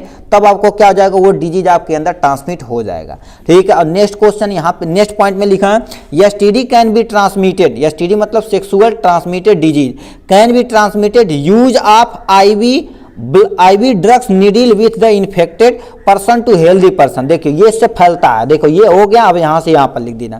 ठीक, देखो ये कैसे फैलता है एक्चुअल में देखा जाए तो आप सेक्सुअल ट्रांसमिटेड डिजीज, मान लेते किसी पर्सन को इंजेक्शन लगा, मान लेते कोई ए पर्सन है, ए पर्सन को HIV हुआ, उसे इंजेक्शन लगाए, आप नीडल को अच्छे से चेंज नहीं किए। यानी क्या होता, गांव में देखे जाए तो एक ही इंजेक्शन से सबको लगा देते थे, मगर अब तो इसे अवॉइड किया जाता। पहले गांव में होता था एक ही छुरा से सबका बना दिया जाता था, अब तो बिलेट भी चेंज करते हैं, एटलीस्ट सब जगह किया जाता। ठीक है, उससे हम क्या कर सकते हैं, तो ये सारी चीजें देखो क्या कर सकते हैं, आईवी यानी इंट्रावेनस जो निडल रहती है वहां पर लगा दिए, तो उस पर्सन से एक हेल्दी पर्सन को लगाएंगे तो उसके अंदर भी ये एड्स जा सकता है। एड्स नहीं, सेक्सुअल ट्रांसमिटेड ही कुछ भी हो सकती है। ठीक, आल्सो ट्रांसमिटेड थ्रू द, ये देखो बर्थ भी, मान लेते किसी मदर को कोई सेक्सुअल ट्रांसमिटेड डिजीज जैसे एड्स मान लो, सिफिलिस मान लो, गोनोरिया मान लो, तो ये सब बताओ क्या होगा, वो बेबी जब बर्थ करेंगे उसके अंदर भी जा सकता है। ब्रेस्ट फीडिंग करा रहे हैं बेबी, कोई मतलब कोई मदर है जो ब्रेस्ट फीडिंग करा रही है और बेबी आराम से कर रहा है, उसके अंदर भी क्या होता है, सेक्सुअल ट्रांसमिटेड डिजीज जा सकती है। तो इतना था इसके इंट्रोडक्शन के बारे में। इसमें 3 डिजीज के बारे में आपको पढ़ना पड़ेगा। यदि आपको आता है तो इसे क्या करिए, पूरा डिटेल में लिख दीजिए, हमने शॉर्ट में लिखा। सेक्सुअल ट्रांसमिटेड डिजीज में कौन कौन से आते हैं आपके, सिफिलिस आते हैं, गोनोरिया आते हैं, एड्स आते हैं। ठीक है, अब यदि आपको थोड़ा सा और बढ़ाना है तो इनके बारे में थोड़ा सा और तगड़ा भगड़ा लिख देना। ठीक है, गोनोरिया के बारे में थोड़ा सा लिख देना और एड्स के बारे में तो आप तो एक्सपर्ट ही हैं। ठीक है, अब देखो सिफिलिस क्या होता है, इसका काजेटिव एजेंट क्या होता है, ट्रिपनोमा। ठीक है, ट्रिपनोमा प्लेडियम होता है, क्या होता है, ट्रिपनोमा प्लेडियम होता है इसका काजेटिव एजेंट। ये भी देखा जाए तो मोस्टली फीमेल में देखने को मिलता, मेल में भी देखने को मिलता, मगर जेनाइटल आर्गन पे होता। इसमें जेनाइटल आर्गन पे बड़े बड़े तुम्हारे दाने हो जाते, थोड़ा दर्दनाक रहता है। ठीक है, गोनोरिया हो गया। ठीक है, गोनोरिया हो गया, इसके बारे में भी थोड़ा सा आप देख लीजिएगा। इसमें काजेटिव एजेंट हम बता दिए, नेरेसिया और क्या होगा, गोनोराई हो गया, नेरेसिया गोनोरिया हो गया। ठीक है, इसके बारे में काजेटिव एजेंट। एड्स का फुल नेम यहाँ पर आप कंठस्थ कर लीजिए, क्योंकि अभी आप एमसीक्यू में एज इट इज पूछा गया एड्स का फुल नेम। ठीक है, एमसीक्यू में नहीं, फिल इन द ब्लैंक में, तो इसे आप याद करिए। क्या लिखा है, acquired immuno deficiency syndrome. Comment box में एक बार इसे देख कर ही लिखिए, मगर लिखिए स्पेलिंग के साथ। ठीक है, देखो क्या दिया, एक्वायर्ड इम्यूनो डिफिशियंसी सिंड्रोम। इसका काजेटिव एजेंट क्या होता है, एचआईवी होता है। एचआईवी का नाम सुने होंगे। इसका एच से ह्यूमन, आई से इम्यूनो डिफिशियंसी, वी से क्या हो जाएगा, वायरस। तो ये क्या होगा, एचआईवी का फुल नेम क्या होता है, ह्यूमन यानी ह्यूमन इम्यूनो डिफिशियंसी वायरस होता है। ठीक है, तो इसके बारे में यहाँ से हमने बता दिया। इसके बारे में मतलब सेक्सुअल ट्रांसमिटेड डिजीज बोलेगा तो क्या बोलेंगे, ऐसा डिजीज जो एक पर्सन से दूसरे person with the help of sexual contact से फैलता है, उसी को क्या बोलते हैं, सेक्सुअल ट्रांसमिटेड डिजीज बोला जाता है। ठीक है, ये हो गया। अब हम आते हैं 5वें नंबर क्वेश्चन की तरफ, रुक करते हैं। 5वां नंबर हमसे क्या पूछा हुआ, 5वां नंबर हमसे क्या पूछ दिया, डिस्कस। ठीक है, discuss role of pharmacist national health program. क्या पूछा है, नेशनल हेल्थ प्रोग्राम के बारे में पूछा है। ठीक है, नेशनल हेल्थ प्रोग्राम के बारे में पूछा। तो देखिए नेशनल हेल्थ प्रोग्राम यदि आप पढ़ लिए हैं, क्या पब्लिक हेल्थ रोल पढ़े हैं कि नहीं, वही चीजें देखो सेम टू सेम पूछा। जो वहां पर लिखे तो यहाँ पर भी आप छाप सकते हैं, कोई टेंशन नहीं है। यहां से करिएगा क्या, role of pharmacist national health program. अब यहीं पर उठा के ये वाला जो लिखे हैं ना, उसी को आप यहाँ लिख सकते हैं, मगर थोड़ा सा बढ़ा के लिख दीजिएगा क्या, कि नेशनल प्रोग्राम में जो भी नेशनल से आता तो पहले नेशनल्स पे आता, फिर क्या हो गया अपने यहाँ पर अपने कंट्री में दिया गया। ठीक है, तो अब क्या होता है, डिस्ट्रिक्ट स्टेट लेवल पे आता है, स्टेट लेवल से डिस्ट्रिक्ट लेवल पे, फिर क्या हो गया आपके तहसील पे, फिर गांव में पहुंच जाता है आराम से। ठीक है, तो वही चीजें क्या कर रहे हैं, थोड़ा सा और बढ़ा के रोल ऑफ फार्मासिस्ट वहां से लिख सकते हैं। वही चीजें देखो लिखा, role of pharmacist in national health program, मतलब कोई प्रोग्राम आ रही है, ठीक है, नेशनल लेवल से, तो उसे कैसे हमारे जो फार्मासिस्ट भाई कैसे क्या करेंगे, उससे उसी का रोल तुम्हें बता देना। तो ये तो बता ही सकते हैं आराम से। ठीक है, इसका भी हम आंसर नहीं बता रहे हैं। ठीक है, इसका भी चलो हम रोल फोटो में डाल देंगे पीडीएफ में, वहां से आप देख लीजिएगा। ठीक है, और यहां से क्या देना है, नेक्स्ट क्वेश्चन पूछा 6ठा नंबर, क्या रखा है, what prevent major should be taken कोविड-19। अब इसको आप देखिए, इसको तो देख लीजिएगा, इसको तो बताना नहीं पड़ेगा, ये भी हम नहीं बताएंगे। ठीक है, तो यहां से क्या करना है तुम्हें, ये सारी चीजें जो ये 2 नंबर क्वेश्चन है, ये वाला तो पहले का उठा के इसमें लिख सकते हैं, 5वां तो बता ही दिए। इसमें क्या करना है, प्रिवेंट मेजरिंग शुड बी कोविड-19। अभी कोविड-19 के लिए प्रिवेंट कैसे करना, मास्क का प्रयोग करेंगे, ये सारी चीजें आपको क्या कर देना, उसमें थोड़ा थोड़ा लिख देना है। ठीक है, ये आप यहां से आप एक बार जरूर देख लीजिएगा, कहीं से आप खोज सकते हैं तो उसमें बारे में लिख देना, मास्क लगाना, उन्हें हम क्वारंटाइन कर देंगे, आइसोलेशन कर देंगे, लोगों से अलग कर देंगे, ये सारी चीजें बता देना। पहले स्टार्टिंग में कोविड के बारे में थोड़ा सा लिख देना। ठीक है, ये सारी चीजें लिखने के बाद आप वहां से जा सकते हैं, कोई टेंशन नहीं है। ठीक, चलिए कोविड के बारे में थोड़ा सा बता देते हैं। ठीक है, मगर ये सेकेंड ईयर का नोट है, याद रखिए सेकेंड ईयर का नोट है, आपके माइंड में थोड़ा सा सेटअप हो जाएगा तो आप लिख सकते हैं। देखो कोरोना वायरस डिजीज 2019 में आया था, इसीलिए इसे क्या बोला जाता है, कोविड-19 बोला जाता है। ये नोवल कोरोना वायरस इसे कहते हैं, यानी novel corona virus positive agent है, ठीक है। अब इसे नोन एज क्या बोला जाता है, शॉर्ट में SARS बोला जाता है, severe acute respiratory syndrome corona virus 2 बोला जाता है, ठीक है। पहली बार कहां से हुआ था, पहली बार देखो जब ब्रेकआउट हुआ कहां पर, यानी वुहान सिटी में, चाइना के एक वुहान सिटी से ही क्या होगा, ये सेपरेट हुआ। थोड़ा सा इंट्रोडक्शन मिला। अब देखो फिर ये हेडिंग मत डालिएगा, याद रखना यदि आप नोट बना रहे हैं तो ये सब चीज नहीं, ये सेकेंड ईयर का नोट है भाई, ठीक है, सेकेंड ईयर का नोट है। पॉजिटिव एजेंट कोविड-19 हाईली कंटाजिनस डिजीज होता है, जो किससे होता है, SARS से होता है, ठीक है। अब ये देखा जाए तो तुम्हारे पास एज्यूम किया गया था बीटा वायरस से, ओरिजिनेटेड हुआ किससे, चमगादड़ से हुआ था, किससे हुआ था, चमगादड़ से, ठीक है। अब ट्रांसमिट कैसे होता है, जैसे आप ड्रॉपलेट मान लेते किसी पर्सन के पास छींक दिए तो उसके ऊपर भी ये जा सकता है। ये ड्रॉपलेट पे फिजिकल कांटेक्ट, मान लेते किसी से हाथ मिला दिए, ठीक, किसी से किस कर लिए तब भी हो जाएगा, ठीक है। कंटामिनेट, ये क्या होता है, कंटामिनेटेड थिंग, कंटामिनेटेड थिंग्स मतलब कोई ऑब्जेक्ट है जिसमें हम छींक दिए, एक आध घंटे के अंदर वहां पर जाएंगे तो वहां पर कोरोना वायरस प्रेजेंट रहता, तुम्हारे शरीर के अंदर इंटर कर जाएगा, तब भी ये दिक्कत है, ठीक है। सेकेंड ईयर का नोट है, मगर आप सेटअप हो जाएगा कि कैसे फैलता, तो यहां पर लिख देना मोड ऑफ ट्रांसमिशन, ये लिख सकते हैं आप, कैसे वो ट्रांसमिट होता, ठीक है। ये मत लिखिएगा पैथोजेनेसिस। सबसे पहले देखो क्या होता है, एंट्री ऑफ कोरोना वायरस आपके शरीर में गई, माइक्रोफेज एक्टिवेट हुआ भरने से, उसके बाद फेल करेगी हमारी इम्यूनिटी सिस्टम को, पहला फेल है। अब बताओ इम्यूनिटी सिस्टम फेल होगी तो शरीर पर पूरा हाईजैक कर लेगा, फिर अपने को क्या मल्टीपल करेगा अपनी वायरस को और इन्फ्लामेशन करेगा, मतलब डिजीज का, इन्फेक्शन लिखना चाहिए था, इन्फ्लामेशन लिखा गया। एक्यूट लंग प्रॉब्लम करेगा, फिर रिस्पिरेटरी फेलर हो जाएगा, मल्टीपल ऑर्गन फेल हो जाएगा, फिर आदमी की यदि ट्रीट नहीं की गई तो डेथ हो जाएगी। तो इतना होगा कोरोना वायरस के बारे में। नेक्स्ट क्वेश्चन हमसे पूछा, उसके बारे में चल जाते हैं। 7वां नंबर हमसे क्वेश्चन पूछा, right the positive agent any 5 with the following disease, मतलब ये तुम्हारे पास कितना 2, 4, 6 डिजीज, 6 डिजीज दे रखा कि नहीं, 5 डिजीज का पॉजिटिव एजेंट लिखना है। तुम्हें क्या लिखना है, पॉजिटिव नहीं कि नहीं, 5 डिजीज का तुम्हें क्या लिखना है, पॉजिटिव एजेंट, मतलब किससे ये कॉज होता है, ठीक है। तो इसके बारे में आपको लिखना, 7वां नंबर आपके सामने ये रहा, ठीक है। राइट ए क्या पूछा, positive agent right organism of the 5, यानी 5 मतलब किसी 5 का आपको क्या कर देना है, क्या पॉजिटिव एजेंट लिखना है, ठीक है। तो यहां पर आप लिखिए, ध्यान से सुनिएगा, ठीक है। आप देखिए ध्यान से सुनिएगा, तो यहां पर लिखा डिजीज, यहां पर पॉजिटिव एजेंट, आप ऐसे एजेंट लिख देंगे, देखो 5 नंबर बन जाएगा। हम 6 का लिख दिए, 5 आप लिखिएगा, ठीक है। ध्यान से सुनिए इसके बारे में, यहां से क्या दिया, सबसे पहले का पॉजिटिव एजेंट क्या है, सबसे पहले देखो मलेरिया होगा, तो जो ऐसे थोड़ा सा सेपरेट कर देते हैं, ठीक, थोड़ा लिखने में लगे। आप इसको एग्जाम में जाइएगा तो स्केल वगैरह लेके जाइएगा, ये तो देसी जुगाड़ है अपना, ठीक है। ये हो गया। तो यहाँ पर देखो मलेरिया का पॉजिटिव एजेंट क्या होता, प्लाज्मोडियम विवैक्स होता, प्लाज्मोडियम फैल्सीफेरम होता, प्लाज्मोडियम मिलराई होता, प्लाज्मोडियम वोवल भी होता, बहुत सारा होता, मगर आपको एक ही लिखना है। हम तीनों बता देंगे, जो आपको याद रहेगा सबसे सटीक ये, मलेरिया मलेराई, मगर यहाँ पर लिख देना प्लाज्मोडियम, वो भी स्पेलिंग तुम्हें नहीं याद है तो पी लिख देंगे, काम खत्म। मगर यदि स्पेलिंग याद रहे तो बड़ी अच्छी बात है। प्लाज्मोडियम क्या होगा, वीवैक्स, प्लाज्मोडियम फैल्सीफेरम, प्लाज्मोडियम मिलराई होता है, ठीक है। ये होगा लेप्रेसी समझते हो कि नहीं, कोढ़ रोग किससे होता है, माइक्रोबैक्टीरियम लेप्रियाई से होता है।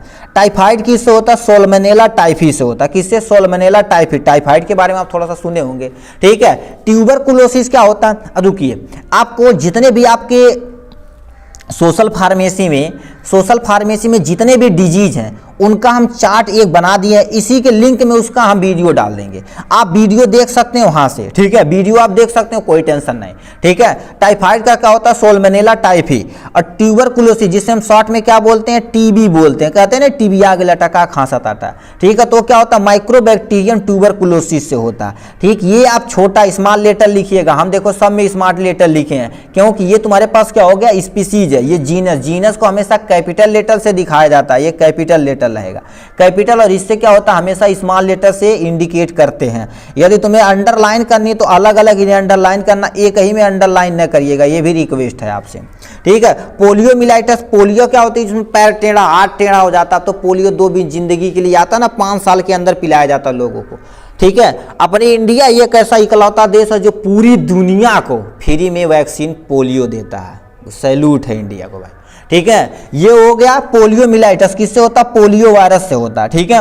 एड्स किससे होता है? एड्स किससे होता है? HIV से होता है। अब इसका फुल नेम बता चुके हैं, इसका फुल नेम बता चुके हैं। एक बार इसके कमेंट बॉक्स में इसके जितने पर्सन लिखे होंगे तो इनका बल्ले बल्ले, अब ये क्वेश्चन और उन्हें मिलने वाला है, बल्ले बल्ले हो जाएगा, ठीक है। तो ये हो गया किसके बारे में? कॉजेटिव एजेंट के बारे में। अब पार्ट बी की तरफ रुक करते हैं। पार्ट बी में सर जी क्या पूछा है? पार्ट बी में हमसे पहला क्वेश्चन पूछा है, देखो पार्ट बी में टोटल 11 क्वेश्चन रहेंगे, किन्हीं 10 क्वेश्चन का क्या कर देना, आपको आंसर लिखना। इसमें पहला क्वेश्चन, राइट ए सोशल फार्मेसी। सोशल फार्मेसी क्या होती है, ठीक है। मन में आप यदि आ गया होगा सोशल फार्मेसी क्या होती है, उसी को आपको लिख देना है, ठीक है।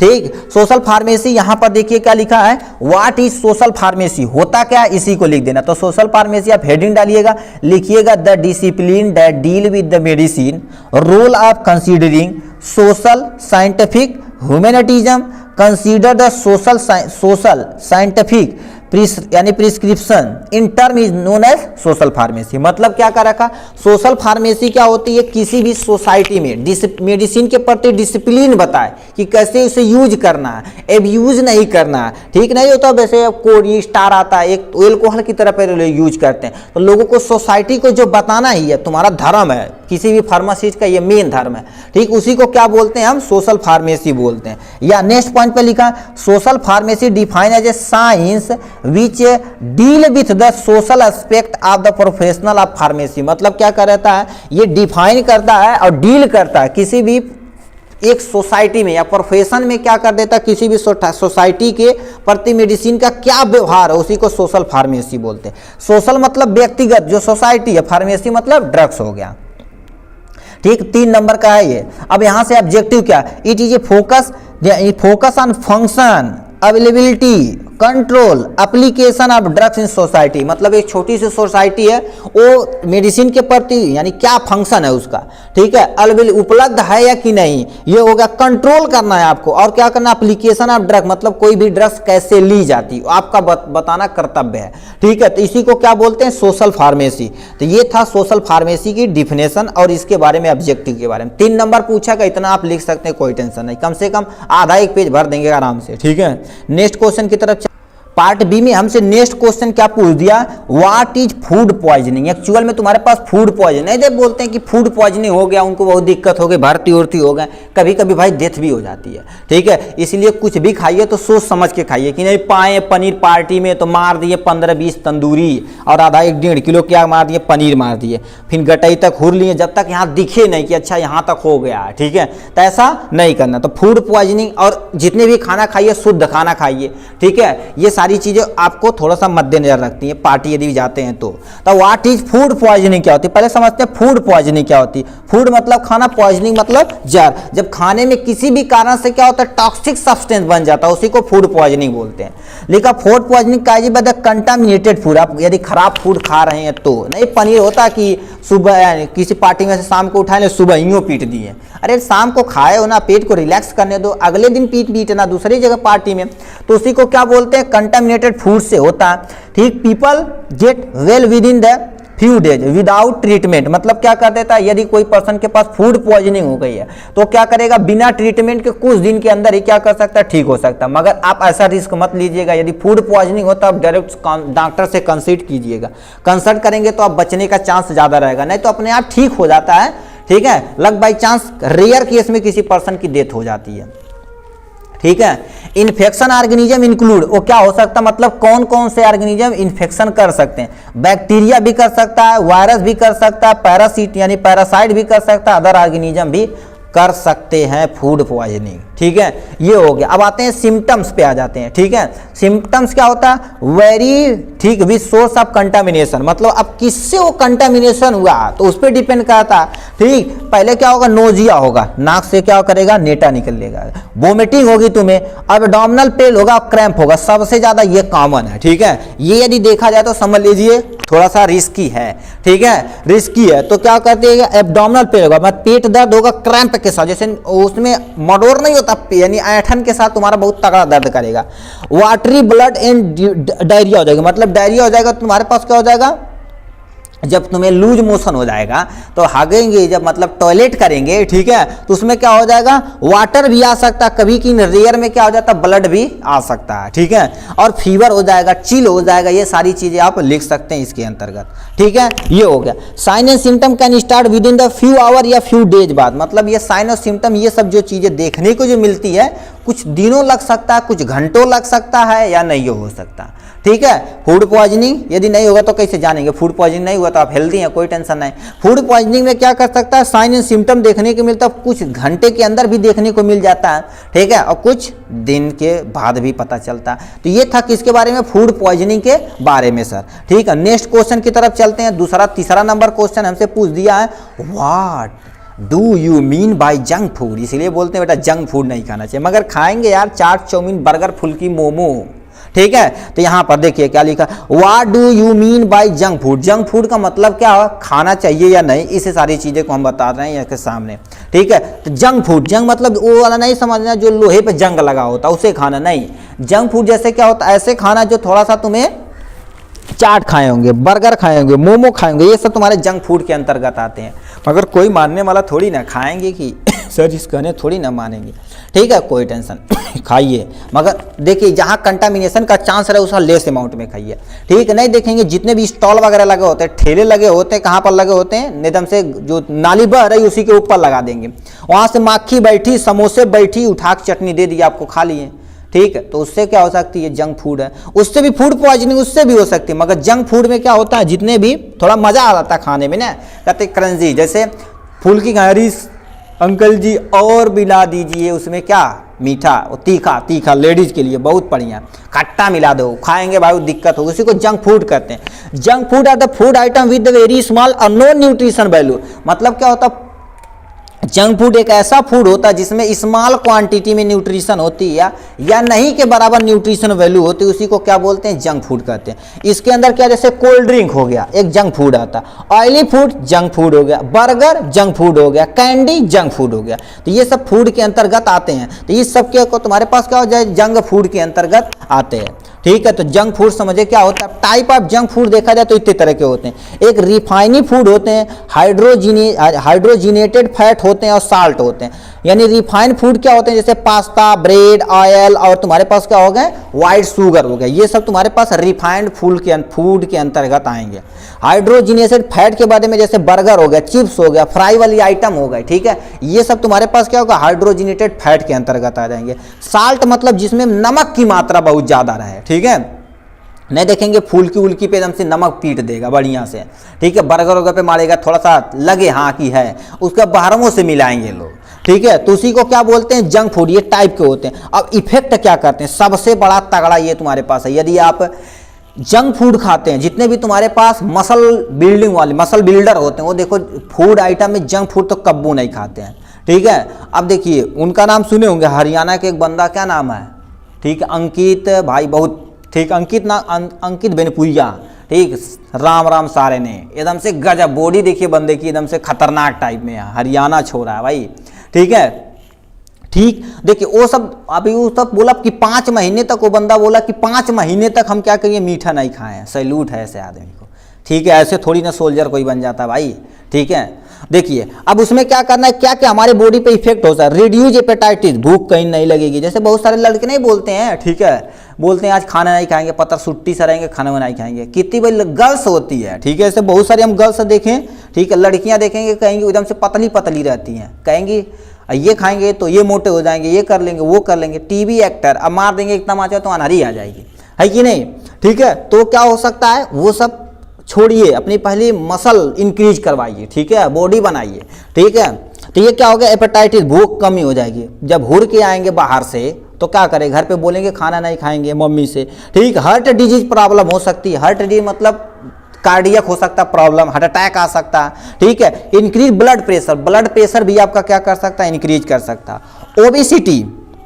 ओबेसिटी, मोटापा हो सकता है, खूब मोटा हो जाएंगे, ठीक है, उसके बाद और दिक्कत होगा, ठीक है। अब देखो बिहेवियर इश्यू हो जाएगा, चिड़चिड़ापन आ जाएगा, कोई जाएगा तो भाना से गुस्सा हो जाएंगे, ठीक है। मेमोरी लॉस हो जाएगी, पढ़ेंगे कुछ और 2 दिन के बाद बैग सर जी याद है ना आइया, मेमोरी लॉस हो जाएगी, ठीक है। याद रहेगा क्या, इंस्टाग्राम पे जो रील देखे तो उसको, ठीक है। और क्या होगा, डायबिटीज हो सकती है, ठीक है। डायबिटीज मतलब यदि ज़्यादा अमाउंट में ये शुगर फूड आइटम खा रहे हैं तो डायबिटीज भी होने का खतरा बढ़ जाता है, ठीक। तो आपसे रिक्वेस्ट है जंक फूड बंद करिए भाई, ठीक। दाल चावल रोटी सब्जी दूध दही घी खाइए, ठीक है। जो जंक फूड खाते हैं, कब बोल दिया जाए 2 चम्मच घी खाएंगे तो सुबह से लेकर शाम तक, रतिया में 10-11 बजे खा सूते 2 घंटा के बाद 5-10 बार तो जाएंगे टॉयलेट में, ठीक। तो ये मत खाइए, जंक फूड मत खाइए। नेक्स्ट क्वेश्चन की तरफ रुख करते हैं सर। 4th नंबर हमसे क्या पूछा, व्हाट इज मल न्यूट्रिशन। मल न्यूट्रिशन क्या होता है, अभी जो पढ़े थे मल न्यूट्रिशन उसी के बारे में यहाँ पूरा डिटेल में तुम्हें डिफाइन कर। मल मतलब समझो बैड होता, न्यूट्रिशन मतलब फूड आइटम होता, ठीक है। जो भी तुम फूड आइटम खा रहे हो जो तुम्हारे लिए बहुत ही बैड है, मतलब खराब है, उसी को क्या बोलेंगे, हम मल न्यूट्रिशन बोलेंगे। तो इसी को आपको डिफाइन कर देना है एकदम डिटेल में। तो मल न्यूट्रिशन के बारे में आपके सामने कर रखा, व्हाट इज मल न्यूट्रिशन, तो हेडिंग डालिएगा मल न्यूट्रिशन। मल न्यूट्रिशन आल्सो कॉल्ड एज मल नरिशमेंट बोलते हैं। नरिशमेंट मतलब जिसमें बैड नरिशमेंट, मल मतलब बैड होता है, याद रखना, ठीक है। Is also known as bad nutrient बोलते हैं, मतलब ऐसा खाना खा रहे हैं जिसमें क्वांटिटी न्यूट्रिशन वैल्यू है या नहीं है, लो खाओ तो इससे दिक्कत हो सकती है। Malnutrition is a condition resulting from the eating a diet contain insufficient या too much of nutrition as a result of the health problem issue. मतलब यदि मल न्यूट्रिशन खाते हैं तो आपको हेल्थ में बहुत सारी प्रॉब्लम ला सकती है, जैसे कि साइन और सिम्टम क्या देखने को मिलता है। मल न्यूट्रिशन समझे कि नहीं, मतलब ऐसा न्यूट्रिशन जिसमें न्यूट्रिशन वैल्यू नहीं है तो बहुत बैड अमाउंट में है, खराब क्वालिटी की है, उसी को हम क्या बोलेंगे, मल न्यूट्रिशन बोलेंगे। अब सिम्टम्स क्या हो गया, लॉक ऑफ एपेटाइटिस, एपेटाइटिस मतलब भूख लगना बंद, टाइट ने दिन भर करेंगे थके थके हैं, जब खैबा करेंगे वैसा खचरा चीज तो क्या होता है, थके थके तो रब करेंगे, ठीक। ऑलवेज फीलिंग कोल्ड मतलब हमेशा कहेंगे ठंडक लग रही है, ठीक है। अब इस समय ठंडक चल रही है, आप सुबह उठिए 100 सपाट मार दिए, रस्सी टूटी 50 कूद दीजिए 100 और 150 में 1 किलोमीटर या 100 मीटर दौड़ दीजिए, ठीक। अभी देखियो गर्मी आ जाएगी, सुबह 5:30-6 बजे नहा लेंगे बनने से, ठीक है। तो एनर्जेटिक रहिए, ठीक। चना खाइए, ये सब सारी चीज़ें, ठीक है। तो ये क्या करेंगे, दिन भर थके थके रहे, ऑलवेज फीलिंग कूल, हमेशा ठंडक महसूस करेंगे, डिप्रेशन में चले जाएंगे। जैसे भोजपुरी में गाना चला, चल जाइबा डिप्रेशन में, ठीक। तो वो डिप्रेशन में चले जाएंगे, बैठे रहेंगे नहीं। तो अब तो पहले क्रिकेट उर्केट हुआ करता था, मगर ठंडी के महीने में बहुत सारा गेम हुआ करता था, मगर इस समय देखा जाए, ठीक है, तो एक अलग गेम मोबाइल वाला, ठीक है। बैठेंगे तो एक जगह ऐसे बैठेंगे जैसे मतलब पूरी ज़िंदगी उनकी खराब हो गई है, ठीक। चुपचाप बैठे रहेंगे, ठीक। ये सब हमारा ही देन है, ठीक है। हम सब का देन है, मोबाइल का देन है, हम सब का देन नहीं, मोबाइल का देन है, ठीक है। ये हो गया, वेट लॉस हो जाएगा, वेट कम हो जाएगा, ठीक है, पता सुट्टी से रह जाएंगे, ठीक है। मसल वीकनेस हो जाएगी, मसल वीकनेस मतलब जो मसल रहेगी बहुत कमजोर रहेगी, ठीक। ग्रोथ क्या हो जाएगा, बहुत स्लो हो जाएगा, ठीक। इरिटेशन होगा, बहुत बार बात पे गुस्सा हो जाएंगे, ठीक। इनएबिलिटी टू कॉन्सेंट्रेट, कोई चीज कॉन्सेंट्रेट करने के लिए कह जाएगा तो कॉन्सेंट्रेट नहीं कर पाएंगे, ठीक है। जो टिकटॉक चलाते हैं, ठीक है, टिकटॉक बहुत सारे ऐसे लड़के चलाते हैं, मोबाइल बहुत सारे आते हैं, उनसे बोल दिया जाए 1 घंटा कंटिन्यू बुक पढ़ के दिखा दो, तो उन्हीं में उसी में जानते हो बुक जब पढ़ेंगे तो अरे सर जी प्यास लग गए, अरे सर जी मैदान लग गए, फिर कहेंगे टॉयलेट 50 बार जाएंगे, ठीक। पढ़ ही नहीं पाएंगे, कॉन्सेंट्रेट होकर पढ़ ही नहीं पाएंगे भाई, इतना हम वादा करते हैं, ठीक है, हमने खुद देखा हुआ, ठीक है। मतलब अलग अलग बहाना उनका रहेगा, ठीक है। तो इसीलिए आप पढ़ने पे ज़्यादा ध्यान दीजिए, ठीक है। अब क्या लिखा है, write in brief the effect of noise pollution on our healthy, ठीक है। आपको क्या कर देना है, हमारे हेल्थ पे नॉइज पॉल्यूशन का क्या प्रभाव पड़ता, तो नॉइज पॉल्यूशन होता क्या उसी को थोड़ा सा बता दें, हमारे हेल्थ पर क्या प्रभाव पड़ता नॉइज पॉल्यूशन का, ठीक है। तो पहले नॉइज पॉल्यूशन की डिफिनेशन देख लेते हैं। Any undesirable change in noise, any undesirable change in noise या इन्वायरमेंटल में जो नॉइज है उसमें कोई भी चेंजेज होती है जिससे किसी भी लिविंग ऑर्गेनिज्म पे डिजीज काजेज करते हैं, उसी को नॉइज पॉल्यूशन बोलते हैं। ध्यान से सुनिए, any undesirable change in noise called disease of living organism is called pollution बोलेंगे। पॉल्यूशन किसे बोलेंगे, जैसे आप कागज फाड़ के फेंक दें तो पॉल्यूशन नहीं बोल सकते, ठीक है। उससे किसी भी अनडिजायरेबल हो रहा है मगर किसी भी लिविंग ऑर्गेनिज्म को कोई भी डिजीज नहीं हो रहा तो उसे हम पॉल्यूशन नहीं बोलेंगे। पॉल्यूशन कब बोलेंगे, मतलब कोई भी हमारे अनडिजायरेबल चेंज इन्वायरमेंटल में हो रहा है जिससे किसी लिविंग ऑर्गेनिज्म को डिजीज काजेज कर रहा है, उसी को हम क्या बोलेंगे, पॉल्यूशन बोलेंगे।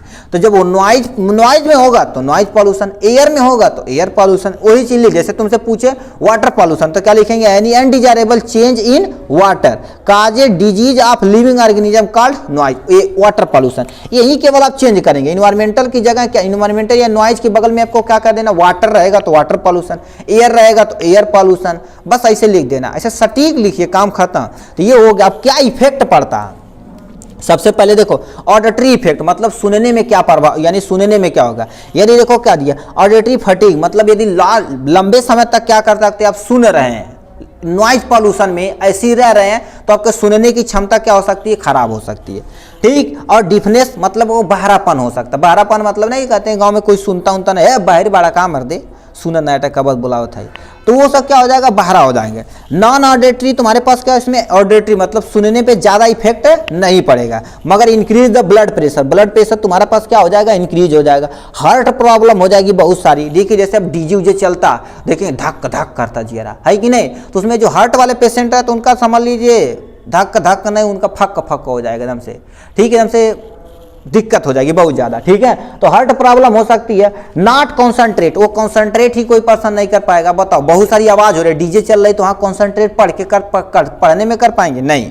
कॉन्सेंट्रेशन प्रॉब्लम में हो जाएगी, ठीक। स्लीपिंग डिसऑर्डर, मतलब यदि अब नॉइज पॉल्यूशन हो रहा है तो सुनने में क्या हो, सोतने में क्या होगी, दिक्कत होगी। आप सही से सूतेंगे नहीं तो आपकी पूरी स्लीपिंग साइकिल, पूरा दिनचर्या खराब है। इसीलिए प्रॉपर अमाउंट में सूतिए, बार यार सूचिए कम से कम 6 से 8 घंटा तक, कोई टेंशन नहीं, ठीक है। स्ट्रेस हो जाएगा, ठीक है। हाइपरटेंशन हो जाएगा, मतलब क्या होगा, बीपी, ब्लड प्रेशर हो जाएगा, ठीक है। तो ये सारी चीज़ें हो जाएंगी आपको यदि नॉइज पॉल्यूशन है, हमारे हेल्थ पे इतने सारे प्रभाव पड़ेंगे, ठीक। नेक्स्ट क्वेश्चन की तरफ चलते हैं भाई।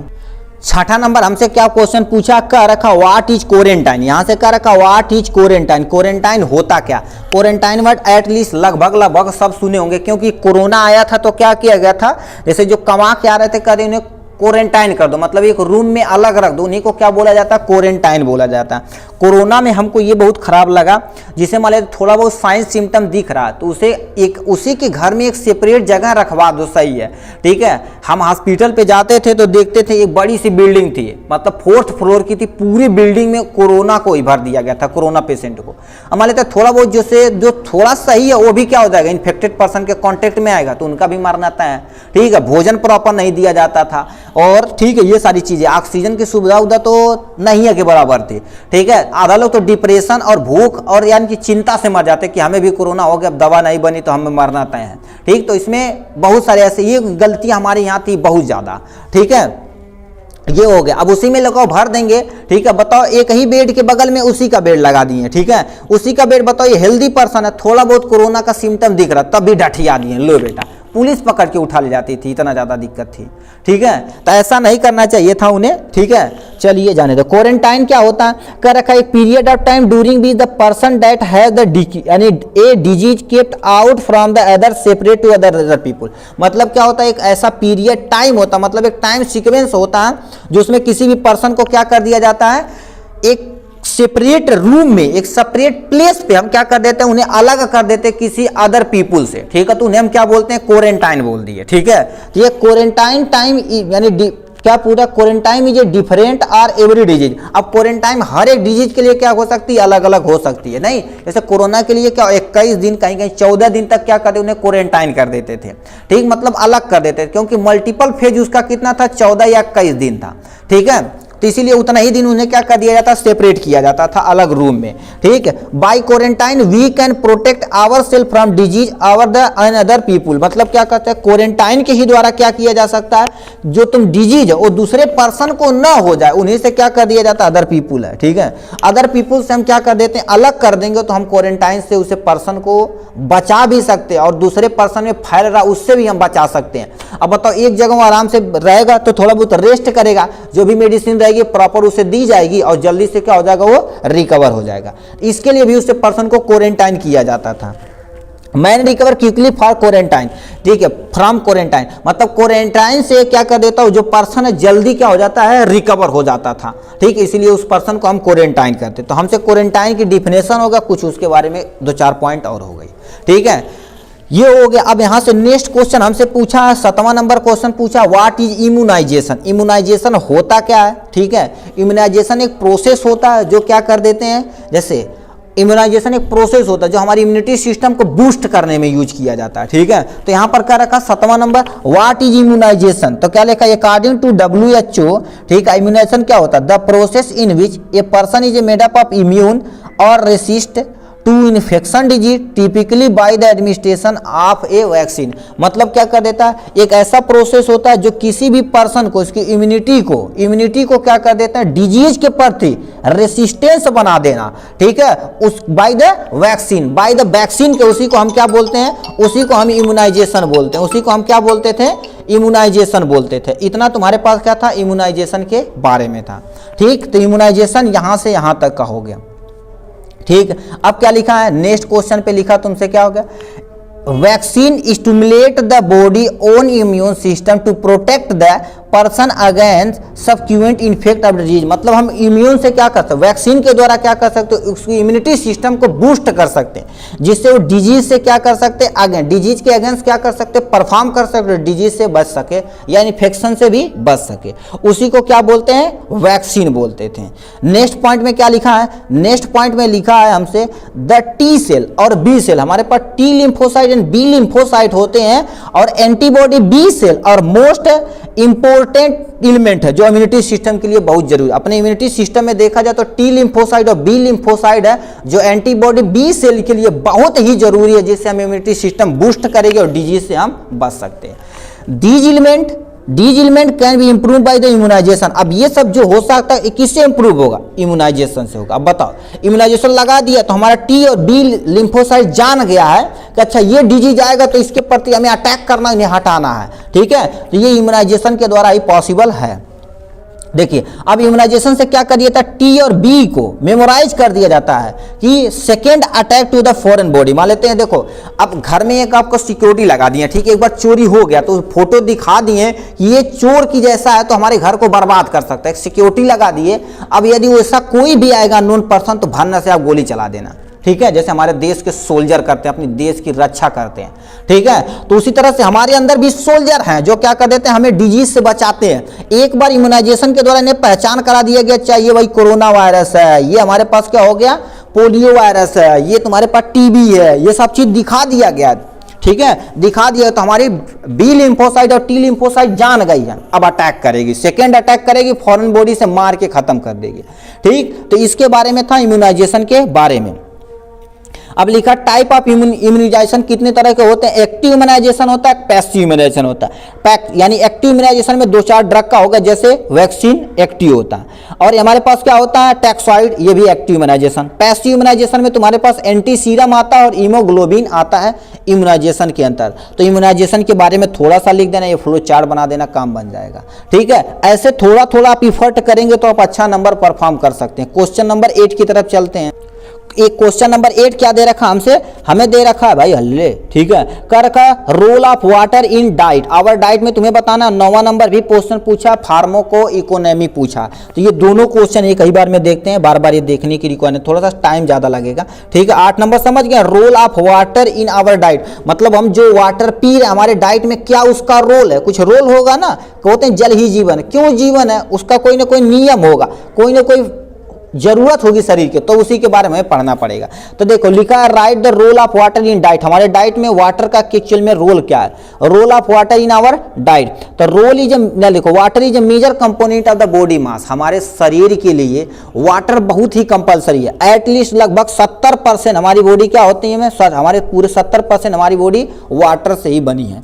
एक human body can survive only a few days without water, मतलब एक ह्यूमन बॉडी है बिना पानी के कुछ ही दिनों तक सर्वाइव करेगी, नहीं तो उनका मरना तय है, ठीक है। Important of water in diet, क्यों जरूरी हमारी डाइट में वाटर। अब बताइए, बहुत सारे ऐसे चीजें, अब देखो खाना खा लिए तो पानी पिएंगे तो हमारा प्रॉपर जो हमारे पास सलाइवा है, सलाइवा तो मिक्स हो ही जाए, कोई टेंशन नहीं, हमारे जो पेट में HCl और प्रॉपर अमाउंट में होगा, हमारी इंटेस्टाइन को स्मूथनेस प्रोवाइड करेगा। ये सारी चीजें इंपॉर्टेंट इसी में लिख देंगे। तो लिखा क्या हो, help in the transport of nutrition, देखो न्यूट्रिएंट है उसे ट्रांसपोर्ट कराना, और वेस्टेज प्रोडक्ट को हमारे शरीर से बाहर करना और न्यूट्रिशन वैल्यू को अंदर करना, वेस्टेज प्रोडक्ट को बाहर करने के लिए सेल से, मतलब सेल के अंदर क्या कोई न्यूट्रिशन वैल्यू जाएगी, वाटर की मदद से जाएगी। अच्छा सॉलिड थोड़ी, जब हम चावल खाएं, चावल हमारे शरीर के अंदर चला गया, वो जो एनर्जी आएगी ब्लड में जाएगी, ब्लड में वाटर प्लाज्मा प्रेजेंट हो 90%, ठीक है, प्लाज्मा के अंदर 90% पानी है, तो क्या कर देती है, सेल के अंदर ले जाती है, जो वेस्टेज मटेरियल है सेल से बाहर लेके आने का काम करती है,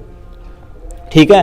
it is required for the all digestive absorption comma circulation excretion function के लिए भी वाटर बहुत जरूरी है, ठीक है। मतलब हमारे अंदर देखा जाए डाइजेस्टिव सिस्टम वर्क करता है, एब्जॉर्प्शन वर्क करता है वाटर पे, सर्कुलेशन वर्क करता है, एक्सक्रीटरी प्रोडक्ट, बताओ प्रोडक्ट को बाहर निकालना तब भी रिक्वायरमेंट है वाटर की, ठीक है। नेक्स्ट पॉइंट लिखा water is required for the utilize the water soluble vitamin. बहुत सारे ऐसे क्या हो गए विटामिन जो वाटर सॉल्युबल होते हैं, एक वाटर सॉल्युबल विटामिन होता है, एक फैट सॉल्युबल होता है, ठीक है। अब कमेंट बॉक्स में लिख के दिखाएंगे वाटर सॉल्युबल विटामिन कितने होते हैं आपके यहाँ से, ठीक है, उनका नाम होगा, ठीक है। शॉर्ट में लिख देंगे काम, जैसे ABCD क्या होता है वो लिख देंगे, KE कुछ भी लिख देंगे, मतलब विटामिन वाटर सॉल्युबल होना चाहिए, ठीक है। बताओ वाटर नहीं रहेगा तो जितने विटामिन वाटर सॉल्युबल हमारे अंदर एब्जॉर्ब ही नहीं होगा, काम खत्म, दिक्कत पड़ जाएंगे। वाटर जो रेगुलेट द बॉडी टेम्परेचर भी वाटर को, यानी वाटर हमारी बॉडी टेम्परेचर को भी रेगुलेट करता है। वाटर ये transport nutrition in oxygen to the cell. अब बताओ ये भी करने का काम हमारे अंदर ही